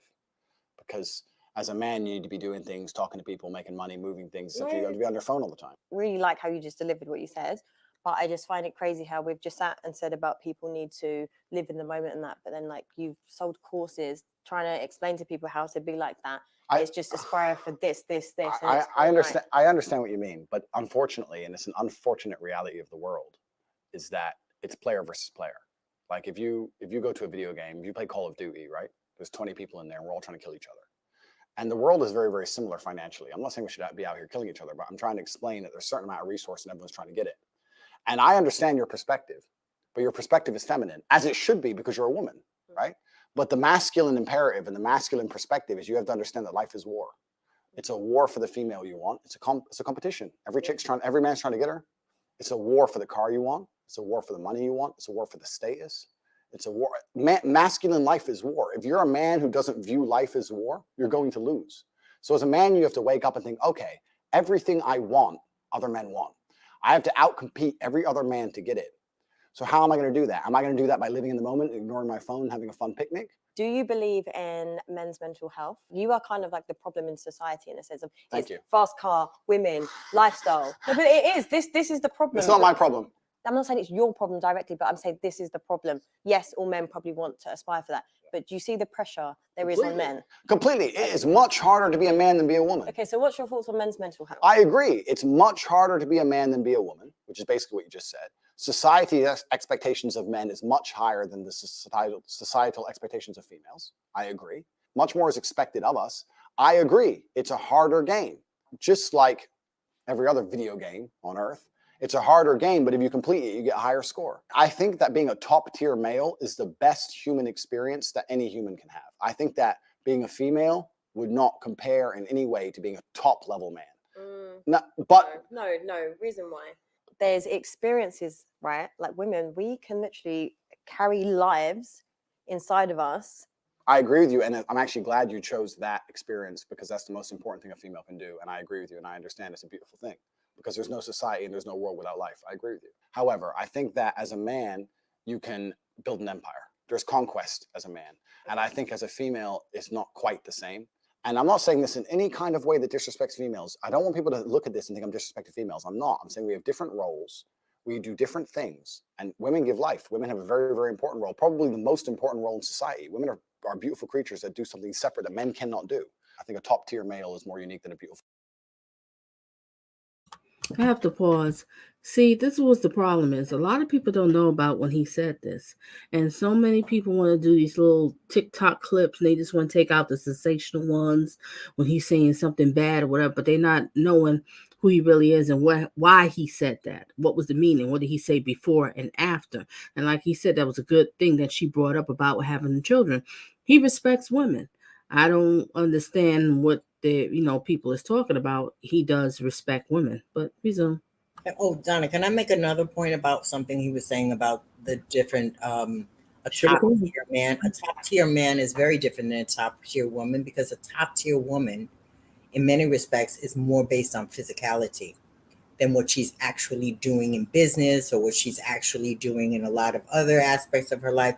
Whereas men, a top tier man has to start with money, business, physicality, mentality, smarts. It's a lot more on a man than it is for a woman in the top tier society.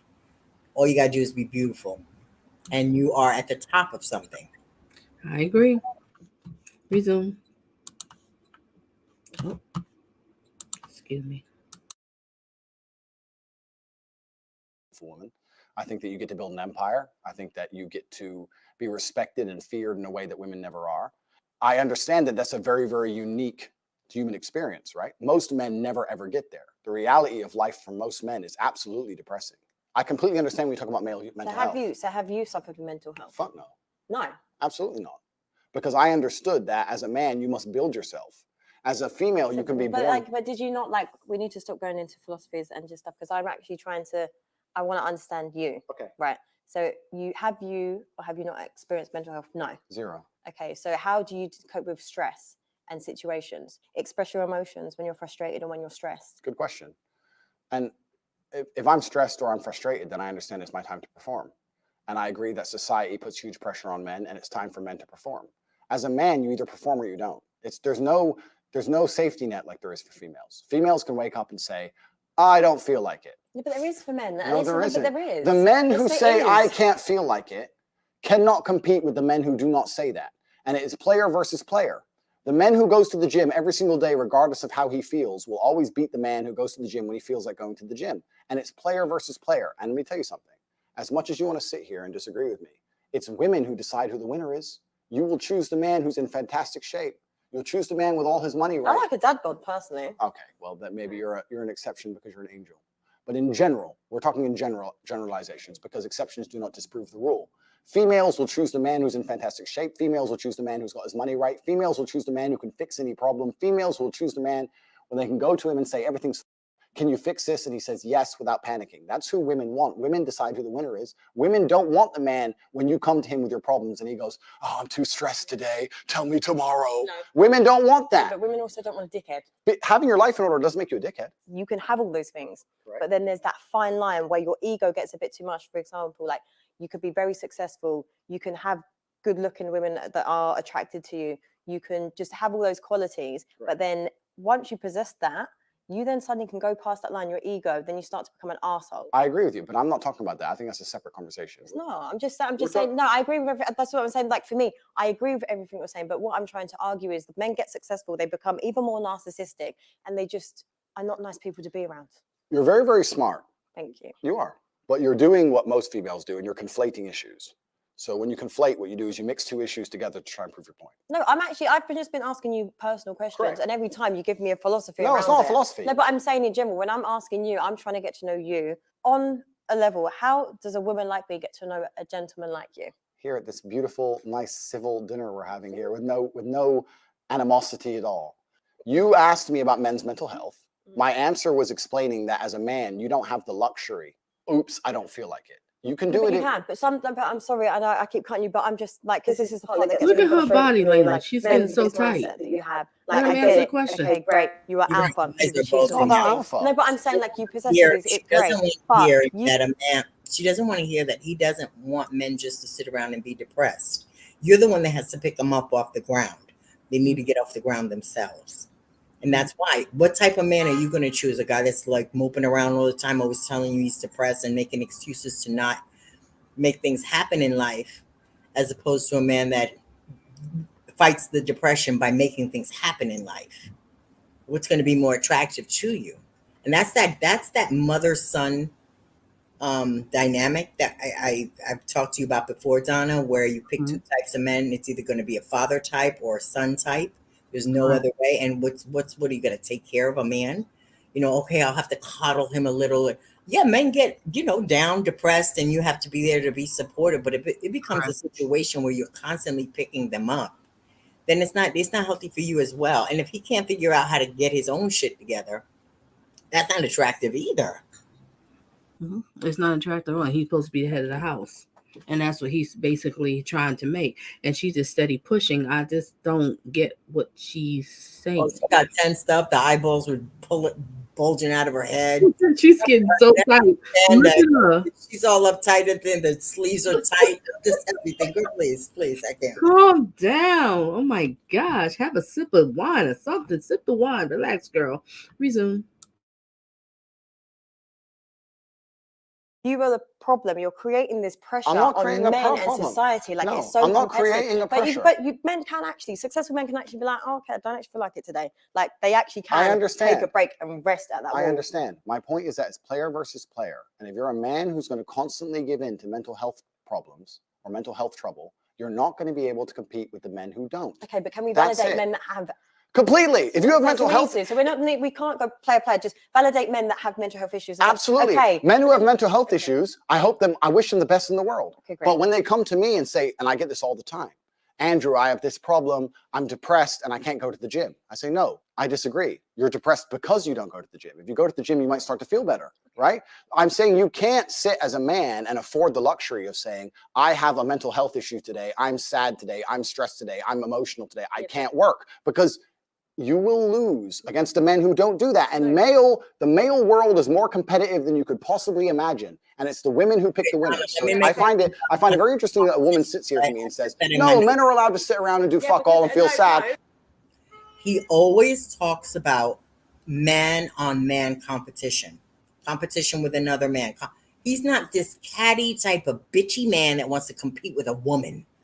There's something going on. You ever get the energy from some of these men? Like they're competing with you. They're like, oh my bitchy energy comes off of them. Like this feminine, catty, womany energy comes off some of them. I'm like, what in the world? Why are you competing with me? It's crazy because like when I coach people and like with women, I say one of the questions, do you feel like the man that you're with, he's competing with you? Because that's a big red flag. And what he says is he's not competing with women, he's competing with other men. And a lot of these guys that's on social media, those little sectors and stuff, they just like, it's like they complain about women. It's like they're competing with women. Stay in your lane. Oh, it's bitchy energy. I'm cursing tonight. Yeah. Bitchy energy. Let it out. Resume.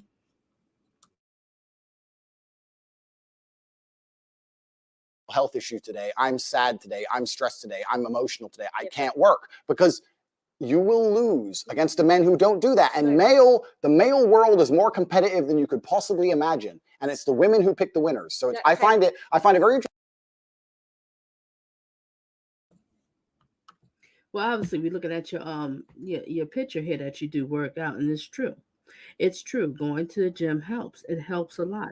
You're killing us over here with those muscles, bro. Yeah. Oh, I see them in the picture. We thirsty up in here. Stop.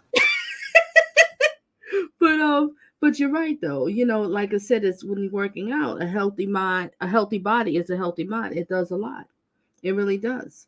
Just go and work out. I mean, there's all forms of working out. People thinking, oh, I have to lift all these heavy weights or whatever. I mean, God dog, do some Zumba or do some kickboxing, do a spin class or do some yoga. There's a variety of just kick on your favorite song and just start shaking your hips and dance or whatever, couple of push-ups, sit-ups, and oh no, he didn't. No, but Donna, look, he harks back into who came up here. Jack Tate. Don't forget Jack. What? Jack. Come oh my God, I can't with that. No, but you know what he was saying earlier about the whole thing about the working out? He knows that he's coaching a lot of these kids that all they do is play video games, eat junk food, and they're depressed. And he knows that this is why he keeps. This is all publicity for him and his male coaching thing too. This whole thing with her is finding a date, and she sits there and talks to some of these dudes. That's why I wouldn't let this one go.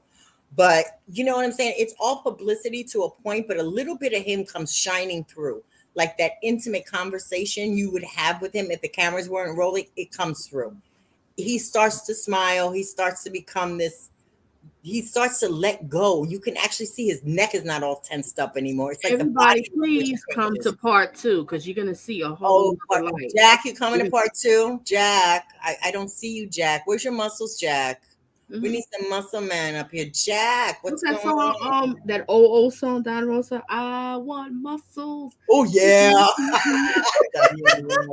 all over his body. Where's Jack tonight? Oh, I love the males. Oh my God, I just love men. Y'all just some. Yeah, I'm just getting there. Y'all say you're gonna do a part 2. Yes, we gotta do a part 2 because there's so much to unpack. I've been talking this whole week about this. It's getting lively in here, Jack. I hear. Need some more. I hear.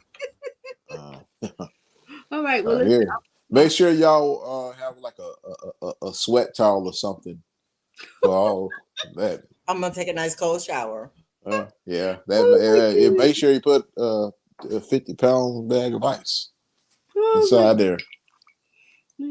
But you know what? But like I said, a lot of these thirst trapping us with all these shirtless pictures and stuff. Jack, shameless, shameless. Hey, this is what it is. But all joking aside, is working out does help.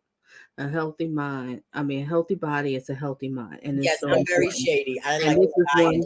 I don't care how out of shape I am, but nah. You have to do some form of exercise, and there's all kinds. And this is what he's pushing. I know I'm, with all the giggles and jokes I'm saying, but this is facts. It does help a lot, and I respect that he's doing because he's teaching these young men, or just you could be an older man or whoever. He's teaching them it's a whole package deal. Okay, you have to work out, you have to be on your grind, you have to stay focused, you can't give up, you have to fight the fight. You're going to compete with other men, this and that. So it's a whole package deal. You cannot skip one and just do the other because it's not going to work out, and it's the truth. It is the truth. Resume.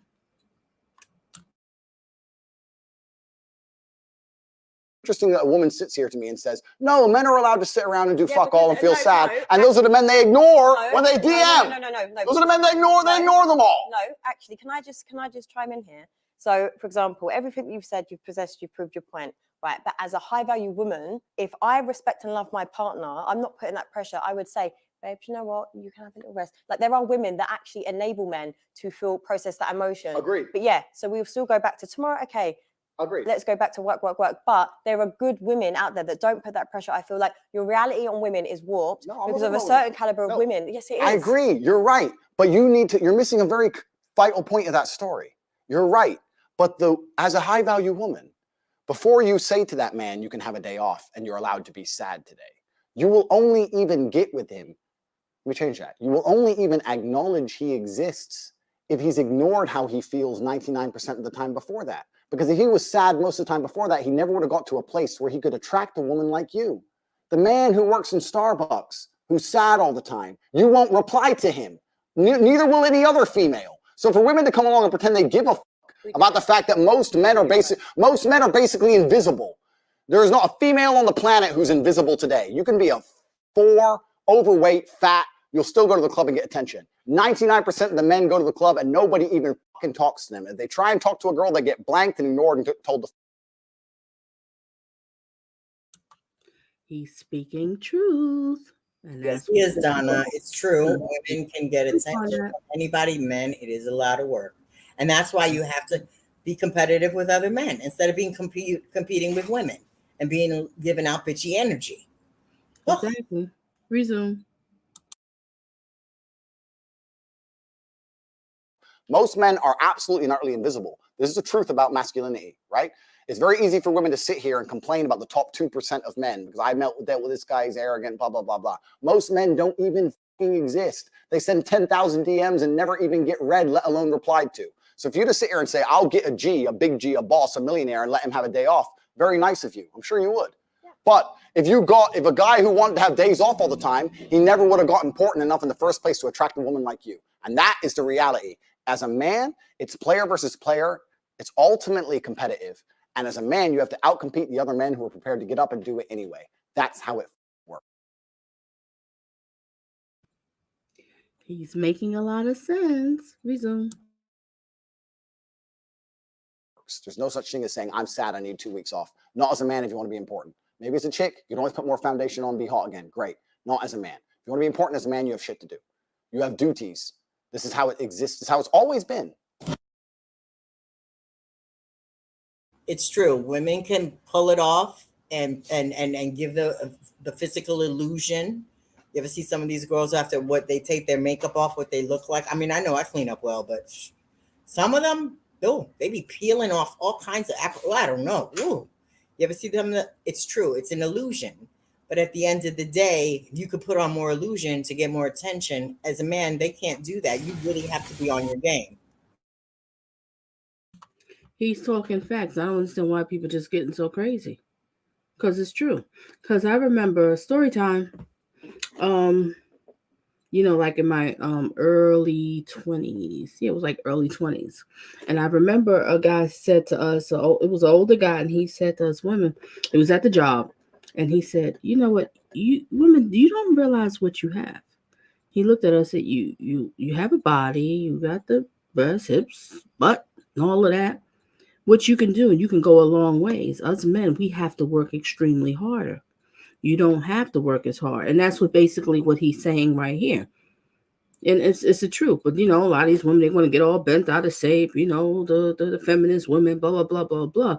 But don't get me wrong, us women do have some problems. Now, I'm going to get into that one. Save that for not this week, next week. When she gets to this part of this thing, we'll talk about that. I'm about Women and guys are jealous. What do you mean? What's that, Jack? Did you say something? No, I'm talking about what. Basically, what I'm talking about, Andrew Tate. Some of the stuff that he's saying, that people are, both women and guys are not going to like it because the women going to look at saying, "Ooh, I'm offended." The guys is going to be like, "I don't got his money. Why is he famous? Why is he built like a bodybuilder?" So you're going to have. Both parties are going to hate this man. No, regardless. The ones that can achieve that. Jack, when he does his masculinity coaching, he's encouraging them to start working out, to start thinking about getting the things you need to attract the type of people you want in your life, the type of woman. And the competition is stiff. And that's where it becomes less about sitting around talking about women's flaws. Why are you going to sit around there and talk about video a woman game? Don't want and talk about her flaws and women yeah are but then you attract the type of woman you like. but then the guy got big breasts and wide hips, narrow shoulders. Yes, but belly then, bigger than but then he wanna look at Lizzo and call her names. But then Ari Spears looked like a raccoon coming out of the garbage can. She put a voodoo on his ass. He'll never come back from calling her. Yeah. All right, let me continue. Let me continue, ladies and gentlemen. Why are you wearing glasses?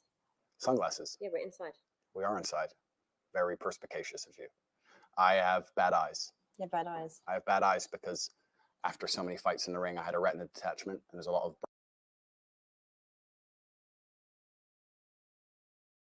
There you go, BG. He said why he's wearing the glasses. Okay, BG. This is you're gonna answer everything. I rewinded a little bit because I wanted you here because I was, BG. Don't think I'm pick. Well, BG not. We all cool, so she not picking. But I will say, after listening, I'm sorry, Donna. After listening to what he said and the reason why we're out of glasses, basically his eyes. Hold the thought. I'm gonna play it. I'm gonna play it. But thank you, Jack. Oh, what was I saying? I lost track. Let me just play it. All right, resume. Saying, I'm sad, I need 2 weeks off. Not as a man if you want to be important. Maybe as a chick, you can always put more foundation on and be hot again. Great. Not as a man. If you want to be important as a man, you have shit to do. You have duties. This is how it exists. This is how it's always been. Why are you wearing glasses? Sunglasses. Yeah, we're inside. We are inside. Very perspicacious of you. I have bad eyes. You have bad eyes. I have bad eyes because after so many fights in the ring, I had a retina detachment, and there's a lot of bright lights here, and it makes my eyes very uncomfortable. I don't want to squint on camera, so I'm wearing sunglasses. So if you want to continue to make fun of my medical condition, why did I make fun of it? You just tried. I know you just tried. No, it's fine. No, it's fine. No, it wasn't. It was a genuine question. Yeah. I just tried to make mock me. It's fine. Versus men's mental health, but if you got retina detachment, it's fine. No, ha. Actually, it's funny now. Actually, I was asking you because eye contact is important to gauge conversation. Is it? Do you want to look in my eyes? Like how we're enjoying it. Yeah. Let me see. We give it a few minutes. It's etiquette, isn't it? It is. You're right. It's polite. You're right. It's polite.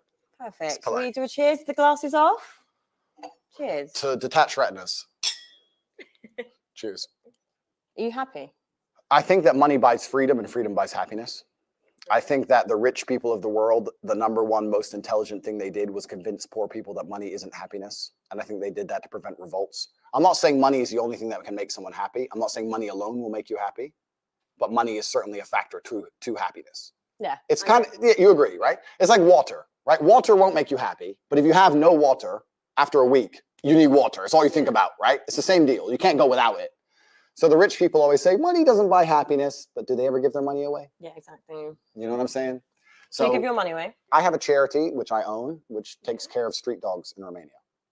So I rescue dogs. That's really lovely. Thank you. See, we're living along. Oh my gosh, right now money I'll do the same thing. Charity work, glasses off. Yeah, You're actually connecting with a real human. I'm a real human. You look really nice. Yeah, and you smell nice. Thank you. I'm dressed up for you, of course. Yeah, it's nice. It's nice to see someone make the effort, Where I'm from, in Eastern Europe, I always wear a suit because we can carry weapons over there. Here in London, it's a little bit different. You have to take security with us. But where I'm from, you have to jacket because you have to strap. It's different game. So do you walk around with a weapon? No. Wait. Yes. Enemies are watching. Yeah. Listen, I'm ready. Let's leave it at that. But I'm very security conscious now. And I think that there's a difference between fighting and violence. And even though I'm a professional fighter, if you want to be a professional of violence, you need a weapon at some level. Okay. That's my answer. Interesting. Just imagine in these scenarios we are together. What would you do if I wanted to start an OnlyFans?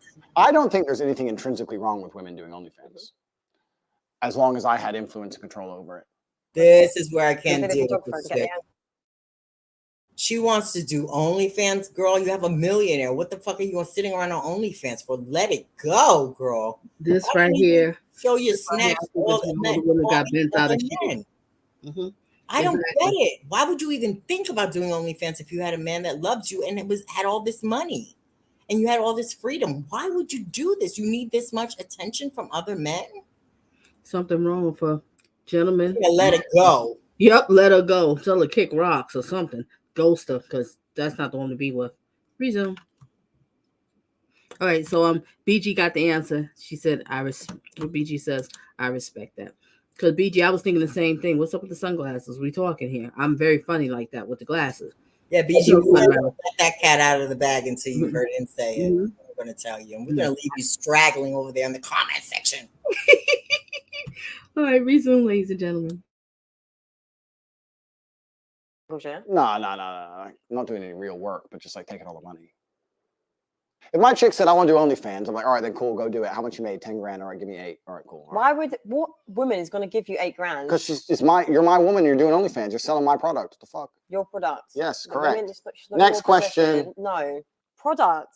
Like, do you own me? No, sorry. Like, your ego is a bit too big. You don't own me. I'm not a product. I'm not an object. Okay. Yeah, but you want to make money showing your snatch. I don't know if you're being serious. I'm totally serious. How would I let? See, I mean, there is a sense of him wanting you to be his only girl and just speak for his eyes only. So no wonder. And all these women got bent out of shape because they just showed that little clip and it wasn't explaining why, because men is very territorial. I even did a video on that a long time ago. Men is very territorial. It is what it is. I don't understand why these women are getting all bent out of shape. I would rather one man be territorial with me and give me everything I need than showing my snatch to 20,000 guys just to get the same thing I can get from one guy.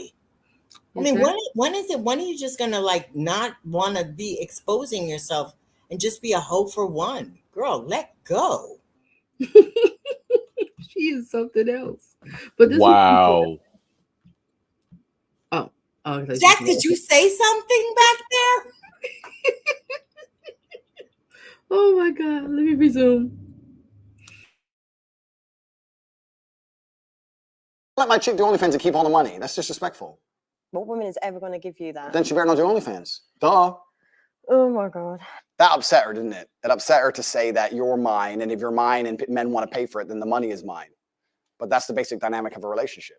You're mine. So if you want to sell what is mine, that's fine, but I need to get paid. What would you do if I couldn't cook? That's fine. We eat out every day. No problem. I haven't had a home-cooked meal in years anyway. No way. No, I eat out nearly every day, 3 times a day. Oh my God. Always traveling, always moving. Even when I'm home, the same restaurants. So. Do you ever want to just settle down? I feel like your life just seems like it's just really fast-paced. Do you not want just a nice woman? If she cooked for me, that'd be beautiful, but it's not a deal breaker. Okay, like that. What if I earned more money than you? Impossible. Never mind. No, impossible. Really? Literally impossible. Is it impossible? Literally impossible. Numbers don't go that high. Next question. That's what you want. You'll never be able to make more money than me. That's the man you want, because he's going to try to one-up you with the money more so than just being competitive and being a bitchy man. Jack, did you say something?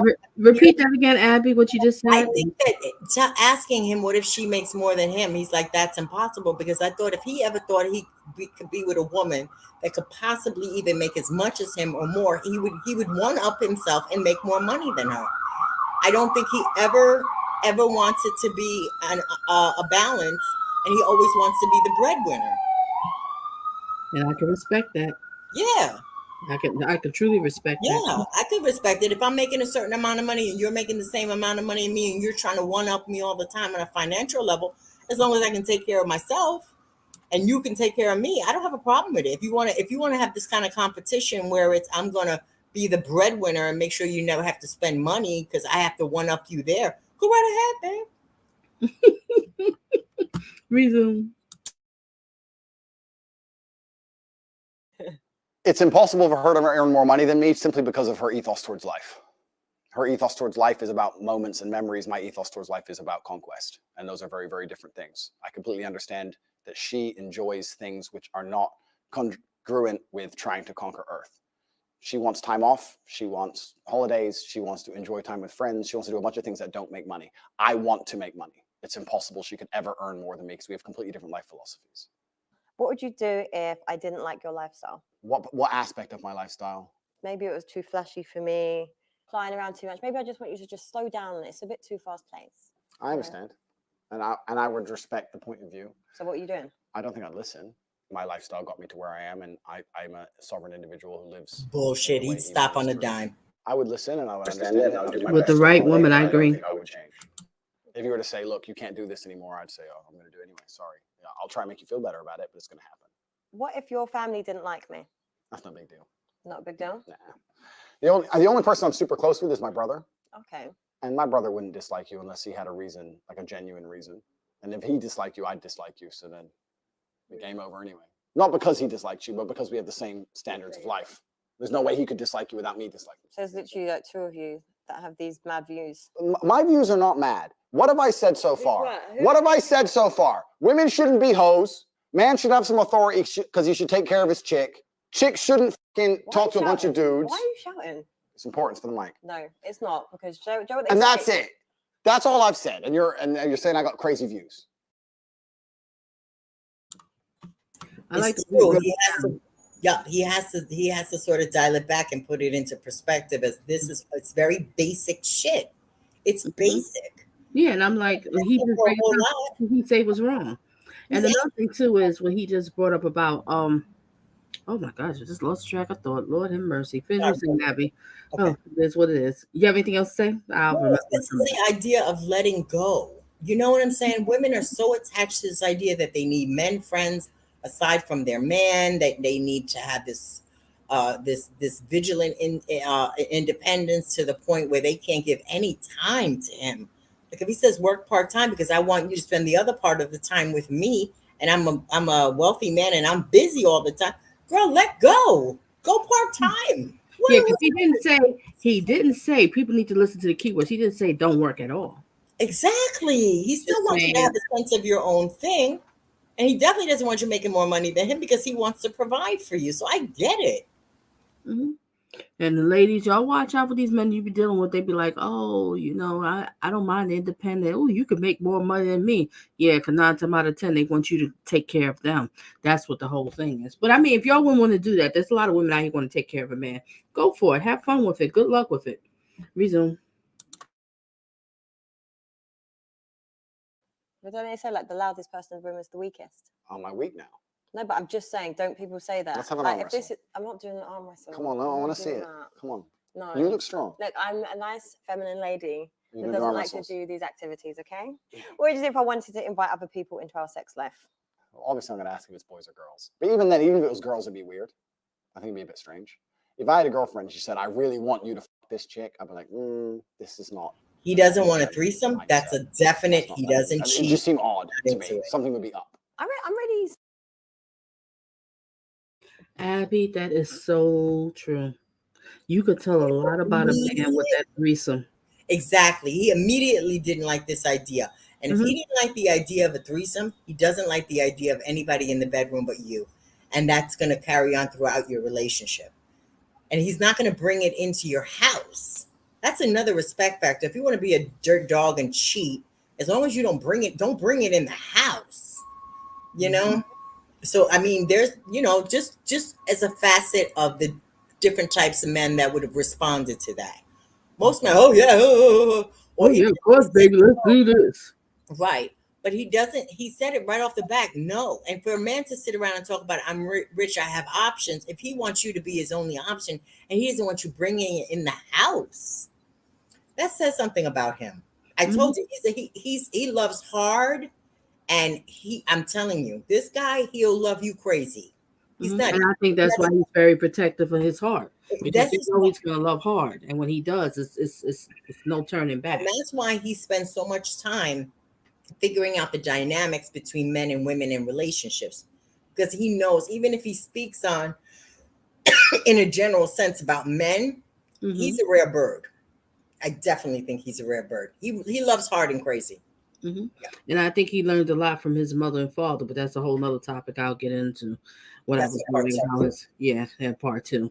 But he does love hard, and I actually think he's a very faithful person, and he's going to be honest. If he's with you, I'm going to be faithful, and if he's giving his word, or he's be with you, I'm going to have a couple other people. And that's one thing, with men and women, just be honest in a relationship. You want to see other people, or don't lie to a person. You're exclusive with the person, but you're actually not. You desire other people. That is wrong. And check out her body language. All of a sudden, she's playing with the card in a very feminine, kind of coyish way when he said he didn't want another woman. You see what I'm saying? Check the body language. I'm on it. I think she was furious because she thought he was going to say, of course, I do threesomes all the time. That's what she was expecting for him to say. Because he has money, he has power, he has status, he's this and that. And that's what she thought. But it blew her mind like, wait a minute, I can't be combative with this one. Let me go to the next question. Resume.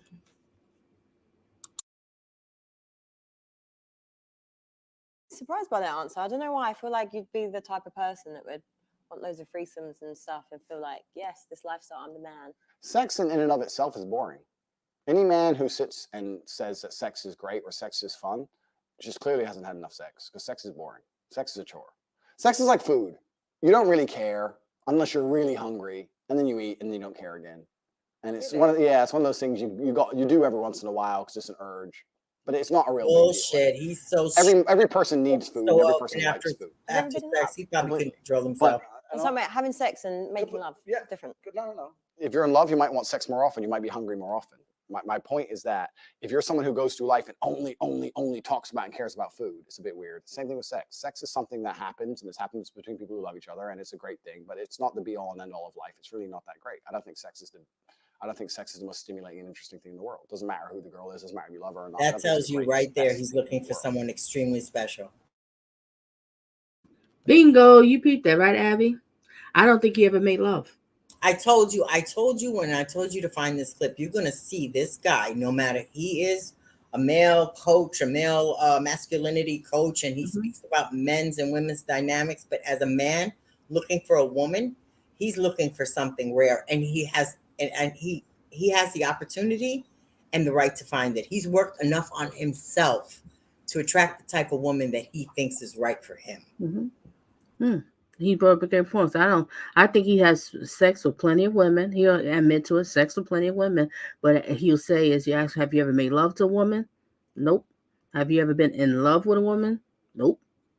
I really remember this is a man that spent most of his young 20s life while everybody's running around having sex, conditioning his body for kickboxing, trying not to make his legs weak, because women weaken your legs, right?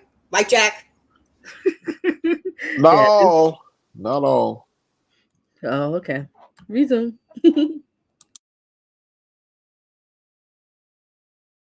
Any dude who's out here is like, wow, 2 pairs of tits. Just hasn't fucked very much. Who gives a shit? Do you think you've overachieved so much already? This is why you're kind of like. Jaded? No. I just think that men who are super interested in sex or sexual fantasies of these things are men who are semi-deprived. You have an abundance of food. If you have a fridge full of food all the time, you don't eat all the time. Sometimes you just don't want to. It's always there, right? Yeah. But if you're starving, as soon as food appears, you're all over it. It's the same with sex. Any dude is like, wow, threesome, okay, I need. It's a guy who's deprived. A guy who has as much as he wants all the time ain't going to be really that interested in it. So you're comparing women to food. Okay. Correct. What would you do if I was going on girls' holidays every other month? I'd have to shut that down. I think it's disrespectful. Do you go on a lot of holidays? I can do whatever I want. We're not actually going to go there with this bullshit, What do you mean bullshit? Double standard shit. This man has so many double standards, like it actually doesn't make sense. I think he honestly believes like his own rubbish. It's not double standards. Yes, it is. There's different standards. But I'm saying, but if you're out every month doing this, doing that. Correct. She needs to let go, and I'm going to tell you why. She doesn't know how to play the long game. If he says right now, I don't want you going on girl trips because I think all girl trips are just a bunch of single women looking to get laid on some island somewhere and blah, blah, blah. This is a man with his own private jet. Play the long game. Okay, no girl trips until he meets your girls, and let him take you and your girls on vacation. Go play the long game. Bingo. Go. Bingo. Bingo. Bingo. Resume. I think he honestly believes like his own rubbish. It's not double standards. Yes, it is. There's different standards. But I'm saying, but if you're out every month doing this, doing that, correct, I'm going to do the same to keep myself entertained and occupied. Yes, what you think I'm going to wait at home for you and just wait there and look like an idiot, then probably see you upload on Instagram. Here's this lifestyle to look and see you with loads of women around you. You don't look like an idiot. You look like a loyal woman, as you should. There's no way I would allow There's no way I would allow you to go on all these girls' holidays. That's very disrespectful. I'm a territorial man. It does not mean jealous or insecure. It means I care about you. Anything I care about, I want to protect and love. It doesn't matter how much you love me back. Doesn't matter if no man on earth could talk you into bed. It's not about that. It's about the disrespect. So it's okay for you to disrespect me. It's not disrespectful for me to go on holidays or go work with my boys. What if my holidays are work trips? No, they're not. That's impossible. You're not running the world like I am. That's bullshit. How do you know? I know these things. Don't lie to me. This is what I'm saying, but you wouldn't. Don't lie to me. It's absolutely disrespectful for a woman to be with a man and then want to run around with her girls and pretend she's still single. She shouldn't even want to. The fact she even asked to go in and of itself is disrespectful. I shouldn't have to tell her not to do that. Listen, I will call all of my girls and go on a girls' holiday just to piss you off, mate. What if I went on holiday twice a year with the girls? You wouldn't want to. I definitely would. No, you wouldn't. No, you're with me. You don't want to. We go on holidays together. We go places together. When I have to go places with just the boys, you stay home. You do not go on girls' holidays. It's disrespectful. I find it disrespectful. It's like a slap in the face. How is it? Because why would you want to do that if you're with a man you love? You wouldn't want to do that. I shouldn't even have to tell you not to do that. So you're going to have me just at home looking stupid whilst you're doing that How lifestyle? do you look Yeah, stupid? but I'm saying if you're just going to go up and do lifestyle. You're obsessed with people thinking you look stupid. I'm obsessed with the double people, standard. no, people will look at you and go, wow, she is a loyal wife. But that's who for you and obeys, your ego. But this who is for your, it's not about obeying. Yeah, it is. She loves her man. She doesn't need to go on none of these girls' holidays to Ibiza, run around being a hoe. She's over How all am I that being shit. a hoe? I think it could just be like women just go on holiday to have fun. And They men can will have try fun. and sleep with you. So? So Doesn't mean the women are. Correct. This is what I'm saying. You need to Agreed. stick with this No, narrative. You agreed. Have, no, but you Agreed. have a warped reality. It's not of warped women. reality Yes, because you we do. agree. Yes, you do. Okay. We agree. Okay. No, you're not moving on to the next Yes, we question. are moving No, on. we agree. Okay. We agree. You're right. They're going to try, and you're not going to let them. I agree. If I walk out to the car park, it doesn't matter how good the locks are on my car. If someone's trying to break into my car, am I going to let them keep trying? No. No. It's disrespectful. It's mine, and no one comes near it because it's mine. No one's going to try and steal it. For me to, I'll put it in a place where people are going to try and steal it is nothing less than irresponsible. My female is taken care of and has a fantastic life. She does not need to go on holidays to fucking Mykonos and be a hoe on some random table. Some random table because her friend met some dude on fucking Tinder. No, stay home. Stay home. But it's not. But this is like, I feel like you're enabling to this whole like controlling and manipulating. It's not controlling. Yes, it is. To say it, but the way you just said it, yeah, with that kind of like tenacity. Yeah, like for me, it's just It's not controlling to say to your woman, okay, if you but the want a way you holiday, said it we'll was- go. Yeah, the way I said it angered you because everything I say is deliberately designed to anger you. It's you have this power and control issue, and I feel like it's just mad. It's like not power going and on control. holiday with your like girls going on holiday with their friends is not an unreasonable thing. It's a normal thing. Women should be able to do it. In but some then- relationships. Okay. But in my Okay, relationship. just not in this one. Yeah, Okay, correct. cool. What would you do if we just met and we've had a one-night stand and I've got pregnant? The baby's innocent, right? I'd look after the child. It depends on a lot of scenarios afterwards. I'd make sure the child's financially taken care of. If you were prepared to be a loyal woman, I'd make sure you were taken care of. If you're going to start sleeping with other dudes, whatever, then it's your problem. Baby's your problem, so your problem. But if you're going to be loyal to me still, then I'd take care of you. But if you're going to start saying, oh, no, I got a new man now, cool, he can pay the bills, then it's not my problem. No, when you have a child, that's your responsibility. No, but if you want to start sleeping with other dudes, then it's his problem. It's an accident, right? So you shouldn't be punished in life, and the child's absolutely and utterly innocent. I would take care of you completely.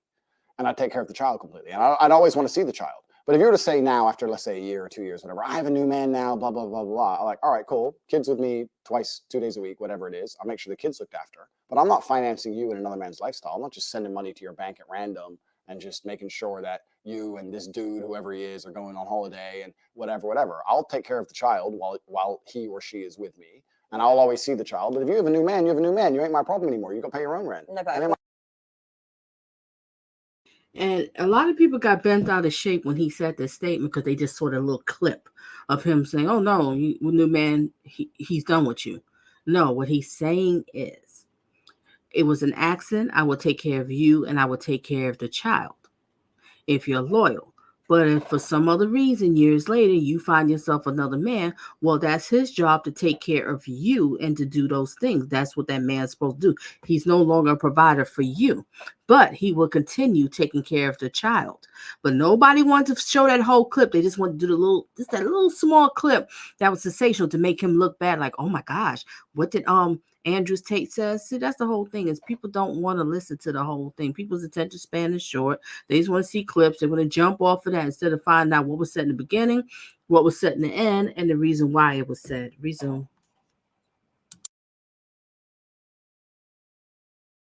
My Like problem. you still need to cover some sort of responsibility there. It's not, I'm not Some asking sort. you to pay my whole rent. I'm just saying. Okay, some sort. Yeah, but some sort is a No, reasonable what balance. you're saying, I agree with what you're But saying. they're going to come along and say, oh, you're rich, give me 10 G's a month, and you're Okay. fucking some next dude. The answer is Okay, no. but with that scenario, how do you know women aren't going to try and trap you? I'm not a fool. You're not a fool. No.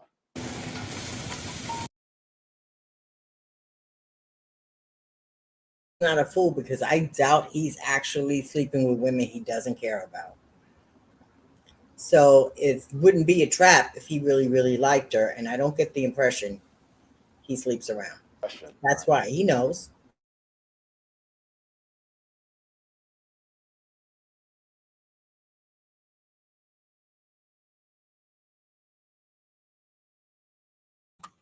I'm sorry, I was trying to get back to the part. Yeah, exactly. He's very careful about what he's speaking with. And another thing too is, I think he's straight. He's not going to be making those mistakes because there's a condom man. He's not stupid. He's not going there.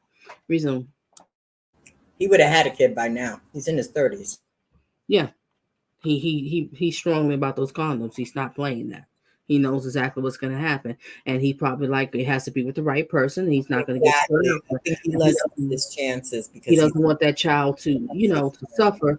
He probably wants that, husband and wife in a home raising a child. And he knows that some of these women make sure I use a condom because I don't want to have a situation that, okay, I get with this woman, she gets pregnant, we're not together as a family because he wants that family union. And I think it has a lot to do with his childhood. Remember the divorce reason? Yeah, that rocked him. Yeah, I think that rocked him and his brother a lot. I think so. Reason. How do you know women aren't going to try and trap you? I'm not a fool. You're not a fool? No. Good question. All right. Yeah, I do. You don't? Do you like receiving it?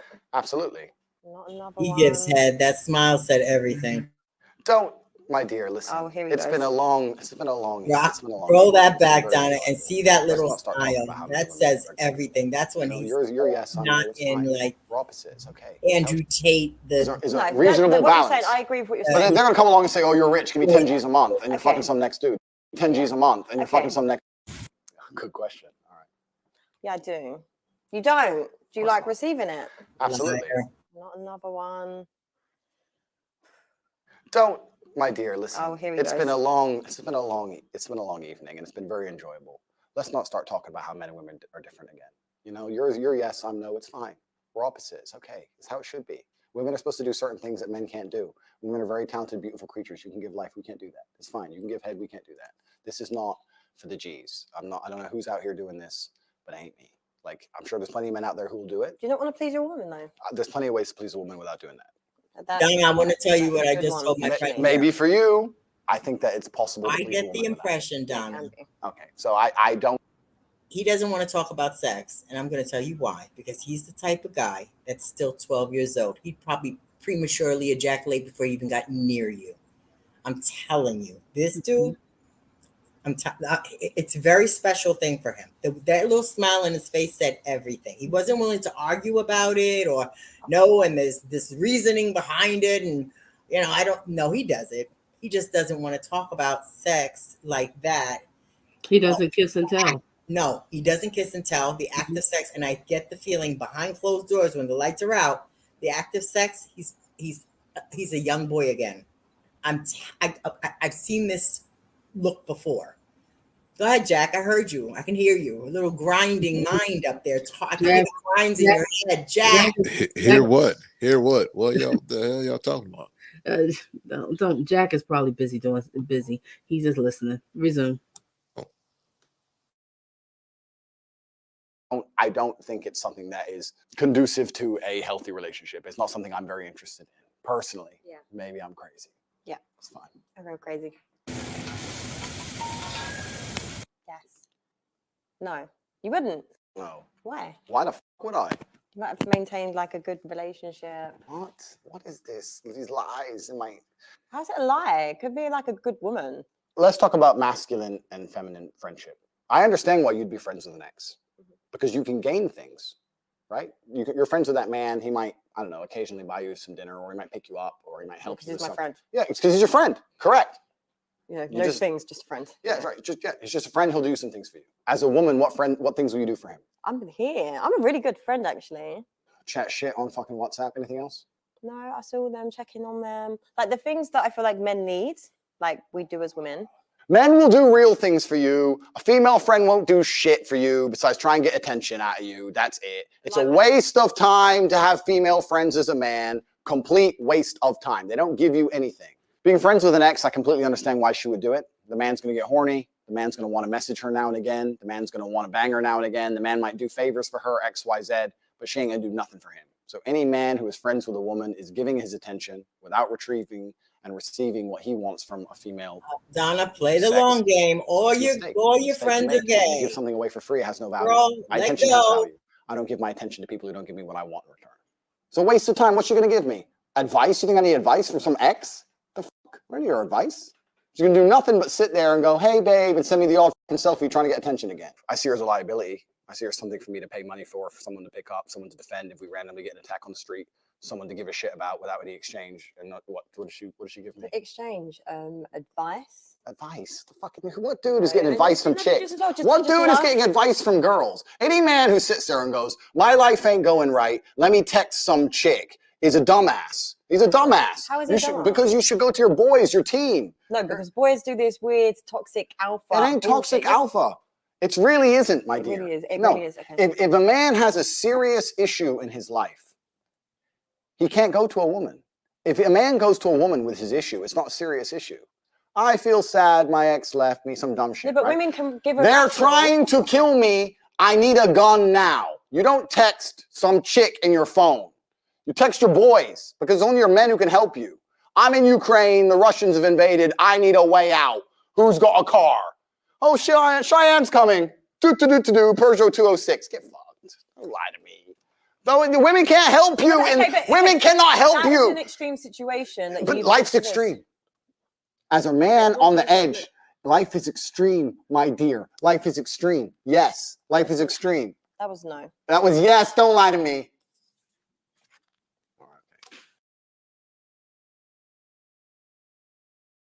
See, there's that coyish little smile again when she caught him with the no yes thing. He lets go. His whole body language changes. It's a moment of him for real, without the cameras, without the being an influencer. It's not about just advice. My point is that when a man and woman are friends, I think the woman extracts a lot from the friendship and she gains a lot of things. And I don't think the man gains things to an equal value. But can I just explain? There's actually a lot of women that don't want anything from men. Why are you his friend then? Because sometimes there's men that possess amazing qualities and you just want to make them greater. That's what women do. We add value to anything we do. But maybe just the women that you're surrounded by probably give you that warped perception. Because maybe they're just shit women. Wrong. But the women that I know are good women that add value to everyone's life. Women add value completely. I agree. My point is that if you're a man whose life is in order, and many men don't have a life in order, right? If you're a man and your life's not in order, then maybe you can get advice from a chick, right? Because there's guys like this. There's the guys who need their girlfriend or their chick to tell them to stop playing video games, or they need their chick to say, maybe you should go to the gym, like a jackass, right? They need mothers. But if you're a G and your life's in order, right? You're a G. Yeah. If you are a G and your life is in order, I'm not saying I am. If your life's in order, everything's going well, you're making your money, you're in good shape, you got a good network, everything's on track. You did it all before you met some chick. It's all on track. The train is on the track. It's heading towards success. You don't need female advice, right?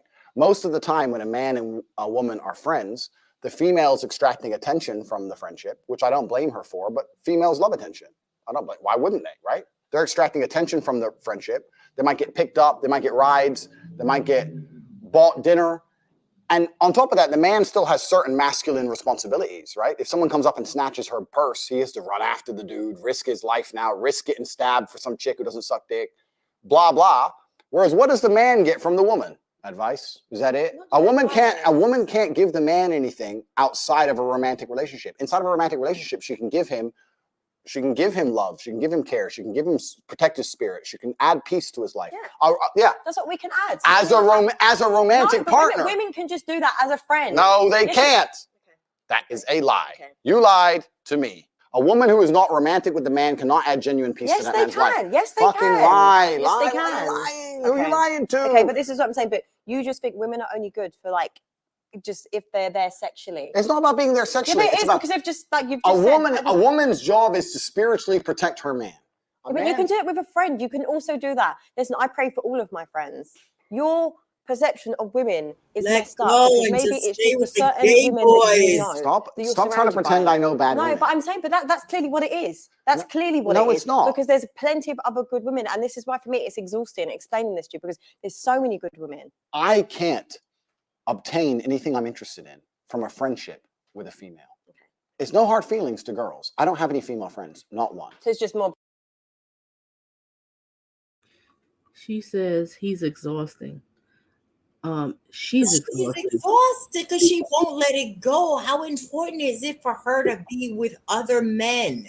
It started with the OnlyFans shit, Then it was a threesome. All the questions seem to revolve around this idea that there always has to be someone else in your relationship. Let go. Be with your man, for crying out loud. I think Be she's his with best that. friend. Be his confidant. Be every, like, be with. Why do you need this attention if you have it from one person?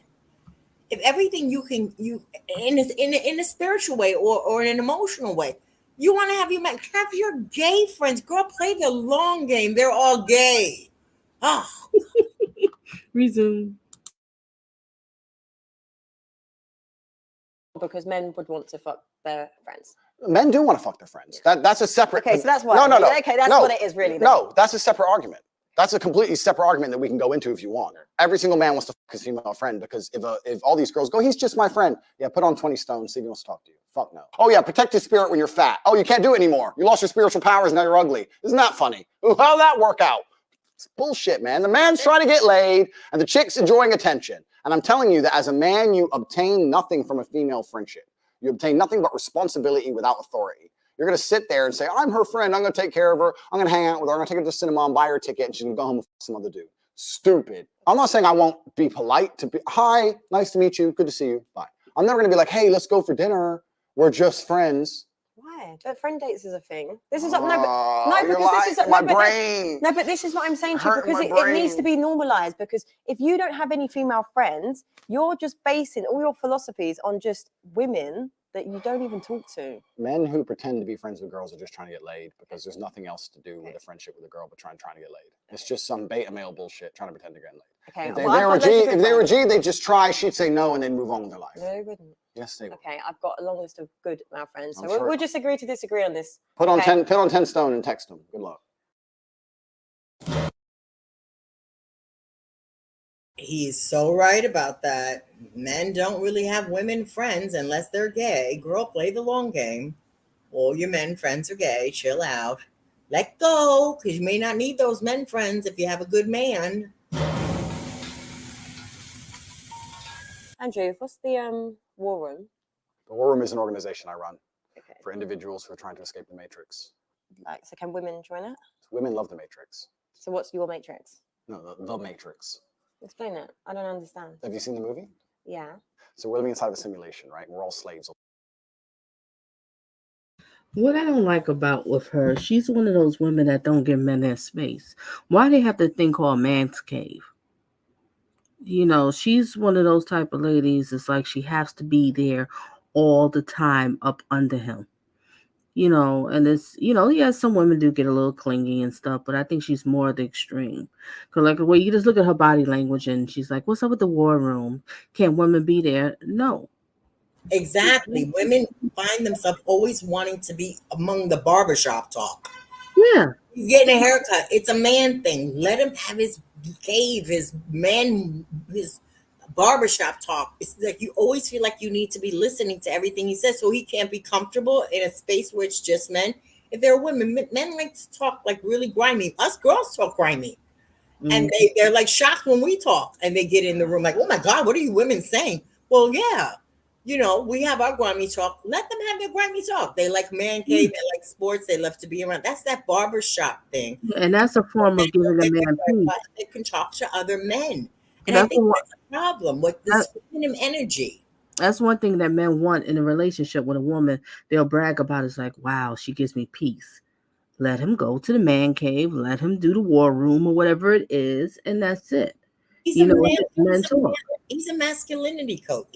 He knows that when he's doing this kickboxing workout and he's doing his it's a man thing. Let it go, girl. Find something better to do with your time. Oh my gosh, he's a piece of work. Resume. On some level. And I have an organization which helps people achieve the independence from the systems which are designed to constrain us. So I can join it? No, women love control. Women love control and women love systemization. So do you. I love control. Yeah. What aspects of my life do I enjoy having control? Well, the way I've been analyzing this date. Okay, analyze it. Yeah, go on. No, I'm interested. I'm just saying it's a very power dynamic control thing. I like having sovereignty. I like having control of my own life. I don't like anyone having control over me. And that's what the Matrix does. Whereas females, I don't think have that same mindset towards the world. I don't think women wake up and realize that they live inside of a large penal colony and need to find a way to escape. I don't think they do that. Yeah, we do. Do you? Yeah. What enslaves humanity? There's a lot of people that are very conscious to life and situations and stuff. So I feel like it's very small-minded for you to just think that women can't join your matrix. Well, it's not small-minded because it's mine. So firstly, I'm allowed to do whatever I want. Okay. And secondly, I think that my organization runs best without female participants. And it's not saying that the female in and of herself will be a bad person or an unworthy participant.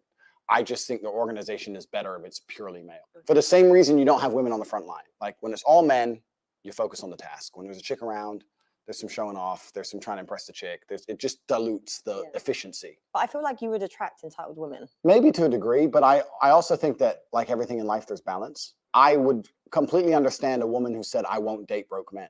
But a woman who were to sit here and say, I want X money, I'd already get fucked. So it's a balance, right? I understand why a woman wouldn't want to date a man with no money, but I also would never allow a girl to treat me like a sugar daddy. What is your type, physically? There's all types of beautiful women. Beautiful. Okay, your type. Beautiful's beautiful. Okay, beautiful's beautiful. Blonde is beautiful. Brunette is beautiful. There's hot brunettes. There's hot blondes. I don't have a type. To say that I only like one particular type of woman is small-minded. I don't think any man thinks that way anyway.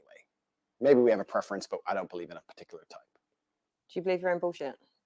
I don't think anything I've said to you so far is bullshit. Maybe the shoe thing. That's about it. The rest of it's completely true. Some of your views are very extreme, a bit misogynistic. Are they? And there's a little bit of an ego. So if you had a boyfriend, would you have male friends? I would, but it's just, you've just got to know how to have boundaries with friends. I'm not going to be calling that friend past 8 o'clock. If your man said, I'm uncomfortable you having male friends and you love me and we're together forever and we're about to have a child or about to get married, whatever, stop talking to them all, would you stop? No. I believe in compromise, but not that, because now it's a control issue. End of the day, as long as I make you feel.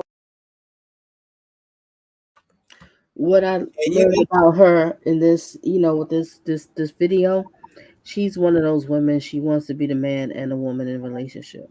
She really wants a man that she can kind of control. That's the problem. I think we have become such an independent women's society. We don't trust men. We don't think that they're capable of a lot of things. We have this mother-son attitude that we can't let go and let him be a man. Let him prove to you that he can take care of whatever it is that men are supposed to do. If he can't do it, dump him. Find somebody who can. Don't try to fix it. Because you can only there's only two types of men. Either you're going to get daddy or you're going to get a son. And I just think with her, she just wants to be in control. There's some women that's like that. She just wants to be in control of the relationship. She doesn't want the man to be the man. She wants to be the man and the woman. This girl cannot let go of men friends. Really, let go for a while. Give it a chance. You may not find that you need those men friends if you were with the right type of man that you felt comfortable with.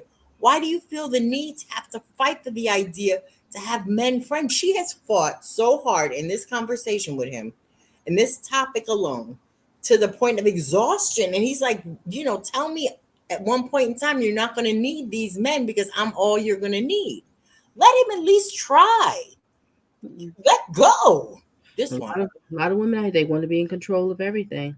And I'm not saying about, you're supposed to give up who you are, whatever. And I don't think he wants you to give up your identity, because obviously your identity is what attracted him to you. But she just wants to be in control. So you need to just find yourself one of those, those type of men who just yes, whatever you say. A son. I'm telling you, whatever you say. Oh, I got to hurry up. She said I have to be home by 6 o'clock. I don't want to be past 6 o'clock. Exactly. That's what she wants. And not to mention, she wants to be the man. She wants to be the man. Behind closed doors, this guy, I'm going to tell you something about that video too. Behind closed doors, she has control. He doesn't want anyone to know it because he's a man. He's a male coach. He wants to assume this ideal. But I'm telling you, as soon as the door closes, okay, he is a mush, whoosh, and crush. He's a monster. He's a monster. He can't help himself. That's why he's been single as long as he has been. He's on these types of shows and always talking about male masculinity because he's reached that epitome, and he's now looking, because he worked for it all through his 20s. Now he's in his 30s and he's looking for, I fixed myself. Now I want to find the woman that's attracted to me. And you got to see that little sliver in him, those little smiles and that little, his body language and all of these little things. as a woman, I don't know why she hasn't picked up on this idea that this guy talks a game because he teaches game. But when the door is closed, oh, honey, it's Well, over. I think if he finds the right woman, he's in a relationship. She basically be the one who's in charge. Exactly. But this Play the woman, long here, game, bro. she's the type of person. She'll be showing up at all the meetings and all the stuff when it's all probably men. Let him be a man. Let him have his men friends. That's the problem. We always feel like we have to be up under everything they do. Then they can't really be themselves. They have to worry about what they say, they worry about everything because they have to worry. There's a room up. We're in mixed company, so to speak. You know, let him be himself. That's his war room. That's where he's a man. That's where he does his thing. I'm sure as soon as he clamps his computer down at the end of the night, he's the biggest mush in the world. She can do everything she wants with him. I'm telling you, he turned like into a 13-year-old boy with stars in his eyes. Yeah. I feel it. He's pulling you up and he's with his woman, but she wants to be in control. So you need to just, find yourself one of those men who's very passive, not controlling. There's a lot of men out here that want to be controlled and want the woman to be the man and he be the woman. So no, I don't think he wants a woman to be a man, but I think he. No, I'm talking about her. Yeah, but I think he wants that opportunity behind closed doors to let go. Right. I don't have to be talking about male masculinity. That's what I do for a living. I don't have to be doing it. I can let go. This is a problem with why a lot of women are single. We don't know how to let go. Girl, let go. Let go. Let him be a man. Let him lead. Even when we dance, we don't even dance as partners anymore. Where a man leads. You'll step all over his feet. You wouldn't know what to do because you're not used to a man leading. Let it go. Oh, you brought up a very good point with that. I like that one. That is true. Some women don't. They really don't. And it's sad. Oh well, resume.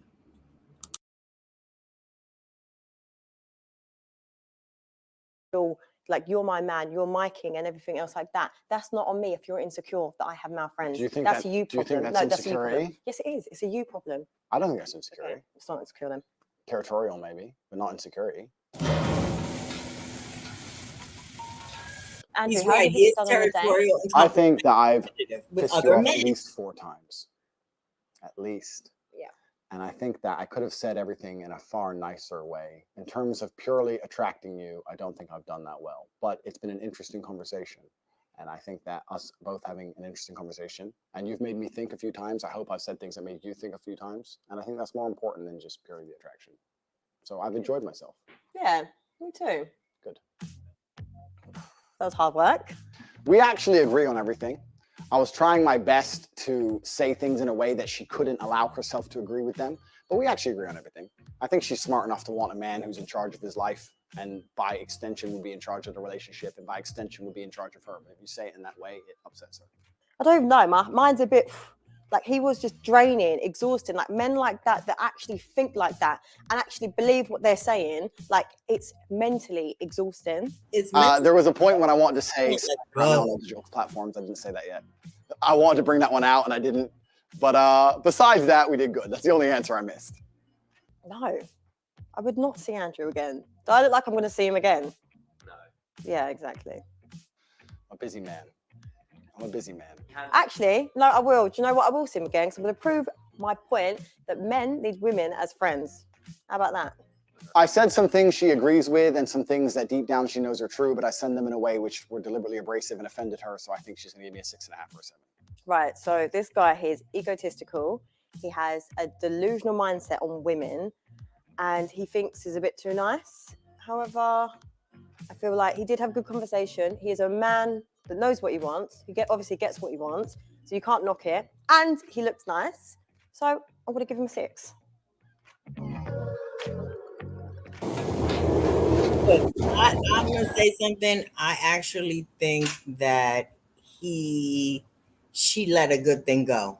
This guy needs to get away from these cameras, get away from this kind of conversational bantering on social media where he's always promoting his men's philosophy and just let go. She can't let go. That's the problem. She just can't let go of the men friend thing.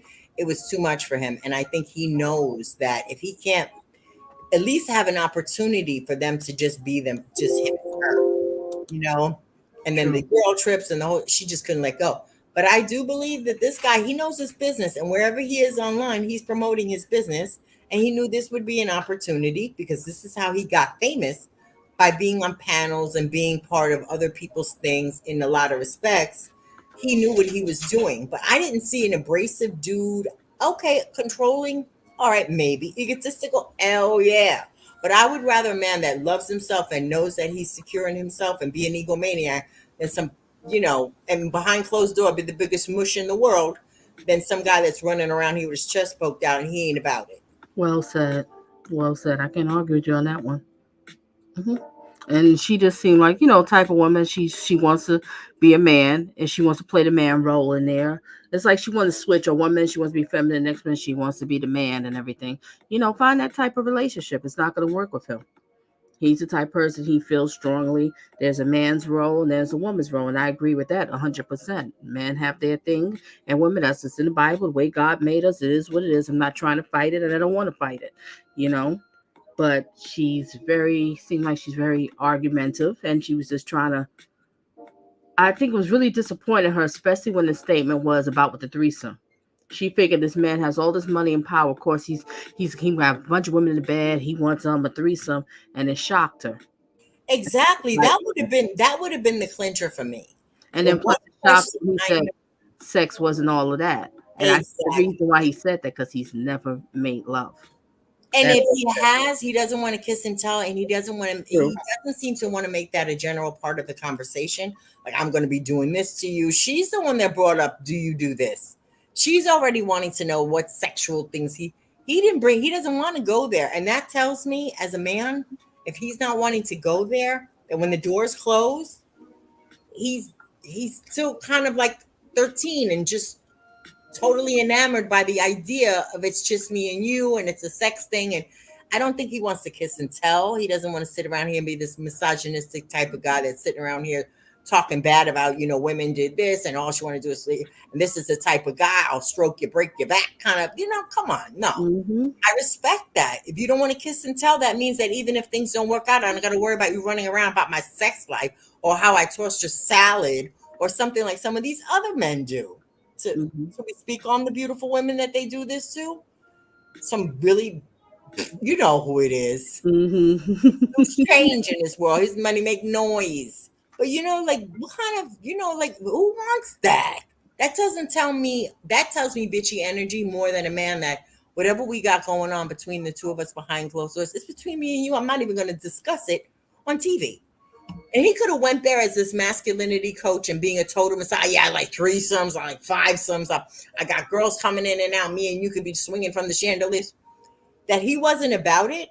No, that was the clincher. That's what made me want to see him outside now. Okay, and that we have to say another thing too, especially at his age, he in his 30s. Usually that's like the fun time. Let's say he was in his 40s and he'd be like, well, I've already done that, been there, done that. I don't do it no more. But he's in his 30s saying this. That's just not his cup of tea, and it's never going to be his cup of tea. And like he said, he finds it. Another thing he said, he finds it weird in a woman for wanting to do a threesome. It's like, wait a minute, that doesn't make sense. So his eyebrow raised. If a woman wants to do that, he feels uncomfortable with it because she doesn't have. This is why he has a competitive spirit as a man. He doesn't want anybody messing with his. Well, he wants the property word rocked her, but that's his woman. I don't want you around other men. I don't want you having friends. You're my woman, so the same would go for this threesome situation. You're my man. I don't want to share you with anybody. This exactly. And if you're not taking sex seriously as an intimate moment, this is why I'm getting at him. I actually think sex is very important to him and it's few and far between. He's not the kind of guy, he might do it just for a release and it doesn't mean anything. But I really don't get the impression that this guy is rolling through the streets after supermodels and baddies all over Instagram. I don't get it. I don't. Well, he definitely was definitely a sign when he said that all those women, he had like 70 women doing the adult cam, and he said he didn't sleep with neither one of them. Exactly, because it's important. It's very sacred. It is a sacred thing. His relationship with the woman is going to be. He's nuts. He's crazy love. He's that crazy love. And I'm telling you, he's that 13-year-old boy that still has that look in their eyes after, like, oh, you don't see that in old guys. I bet you see it. As soon as the door closed, he's 13. Like, you know, he's already let it go before it even started. I know, I feel it. I just feel it. Like, why couldn't she pick up on this? I would have definitely changed the whole course of the conversation at one point in time to bring out that sweetness in him, because he has it. He's so busy on his, you know, masculinity. She's too combative. She's one of those combative women. She wants to be a man. Gosh, and he's on his masculinity training all the time. This is his business. He's talking business. It's business. Lights, cameras, action. Turn off the lights, turn off the cameras, and trust me, it's a different type of action. I feel this. I know this type of guy, and I don't know why she didn't pick up on it, because I would have definitely had a second date with him.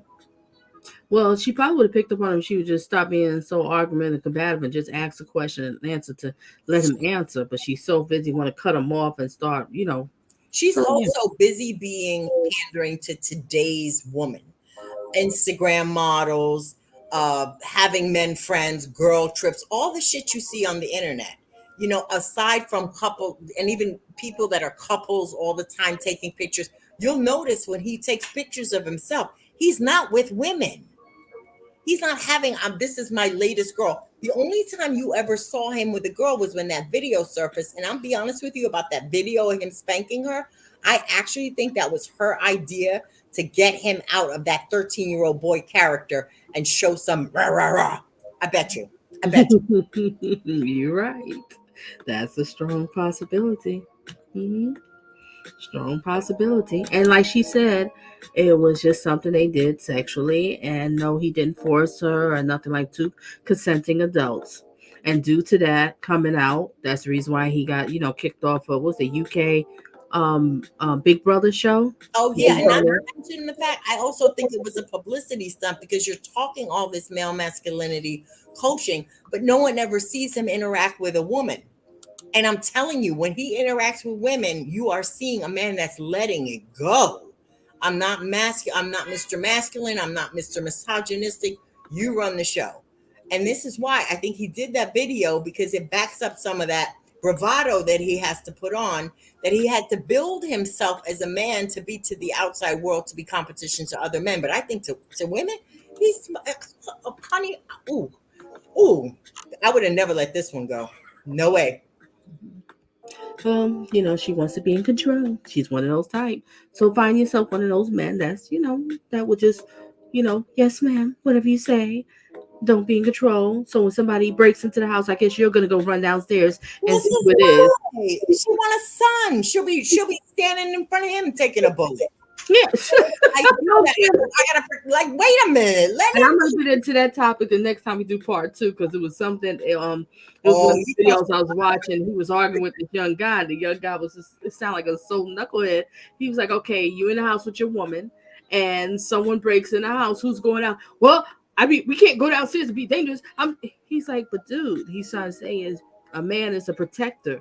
You go downstairs and see what's happening. Well, maybe she might be stronger. Maybe she might have a gun and know how to.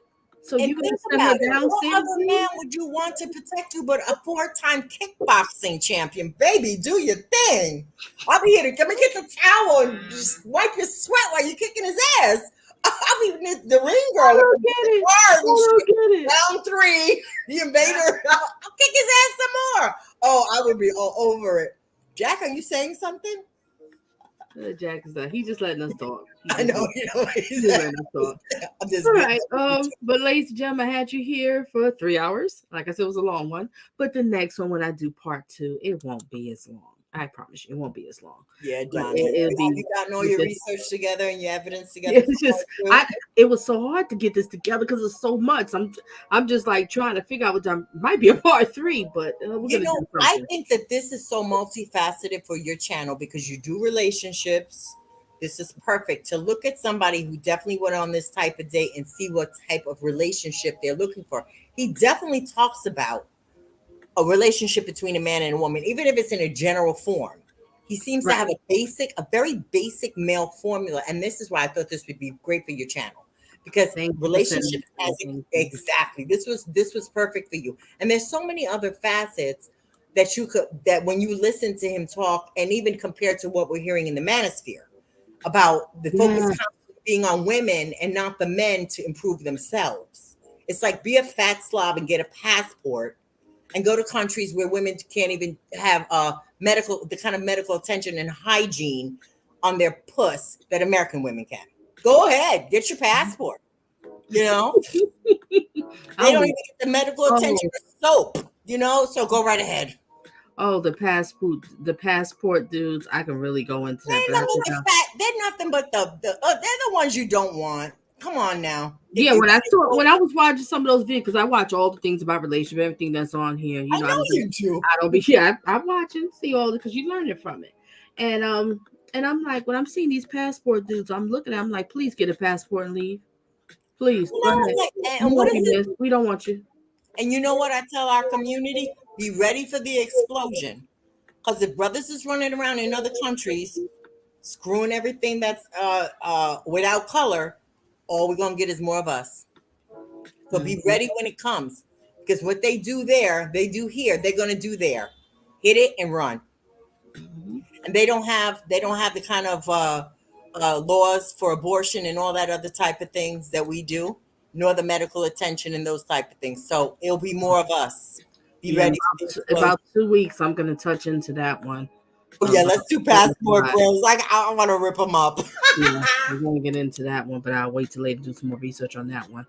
But ladies and gentlemen, thank you for coming here. Thank you for engaging. I know it's an extremely long one, but please come to part 2 so you can learn some more, because there's so much unpacking. There's no way I could just do it just like this. I wanted to focus on his attitude with relationships. Then I'm going to get in the next one. I want to focus more about him and how did he become the way he is.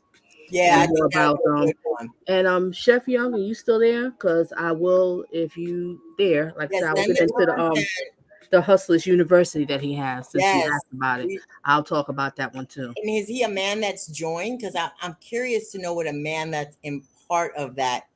I was watching some videos of some guys that did join. They made some videos. Okay. Positive. And as I'm reading the chat box, everybody's talking positive. Like they said, it really helped them.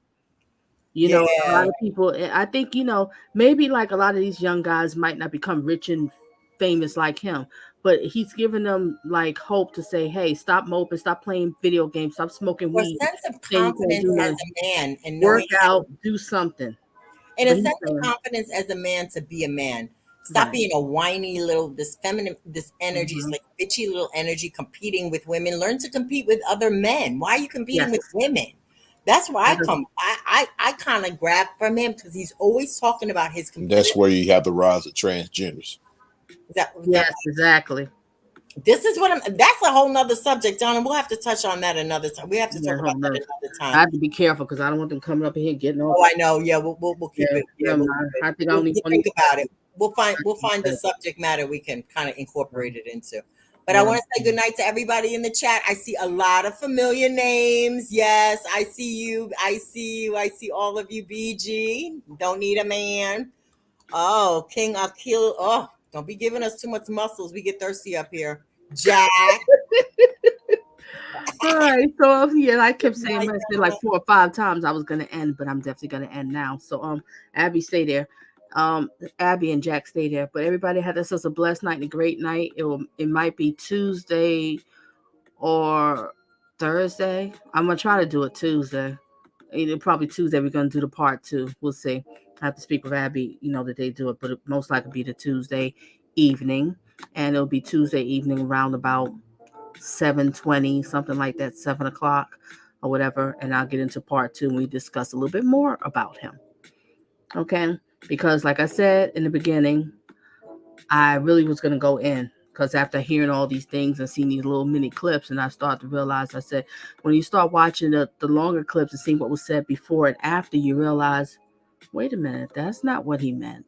That's not it. And I'm like, wow, this man is great. The things that he's doing for these men and helping men, these young men, and even older men can listen to it or whatever. He's trying to help them. Like, look, build your mind, build your body, get on your grind, do what you have to do. Stop moping. And also what was intriguing about it was when you look at his past, he didn't have anything. He was struggling. Him, his mother, and his siblings, they were struggling. So it wasn't like he was born rich and be like, oh, dude, how you talking all this crap? You had everything. You don't know. No, he does know. He's been there. That's why he's the way he is now. All right, so everybody has us a good night and a blessed night. And let me read the poll. I just almost forgot. What was the last thing on the poll? Oh, 9 votes. And I said, do you feel men and women have different roles? And everybody agree 100%. And I agree 100% on that one. We do. And so many people want to step out of their roles. And I think that's what the problem in relationships. A man wants to be the woman role and the woman wants to be the man's role. And that's not the way God designed it. He wants it to be. It's not going to work out. To me, that's how I feel. But everybody can disagree with me. All right, everybody have us a great night and a blessed one. Stay safe, stay smart, not thirsty, and stay tuned for part 2 of Mr. Andrew Tate. And I'm going to talk a little bit about his brother, too, because he's interesting, too. Bye.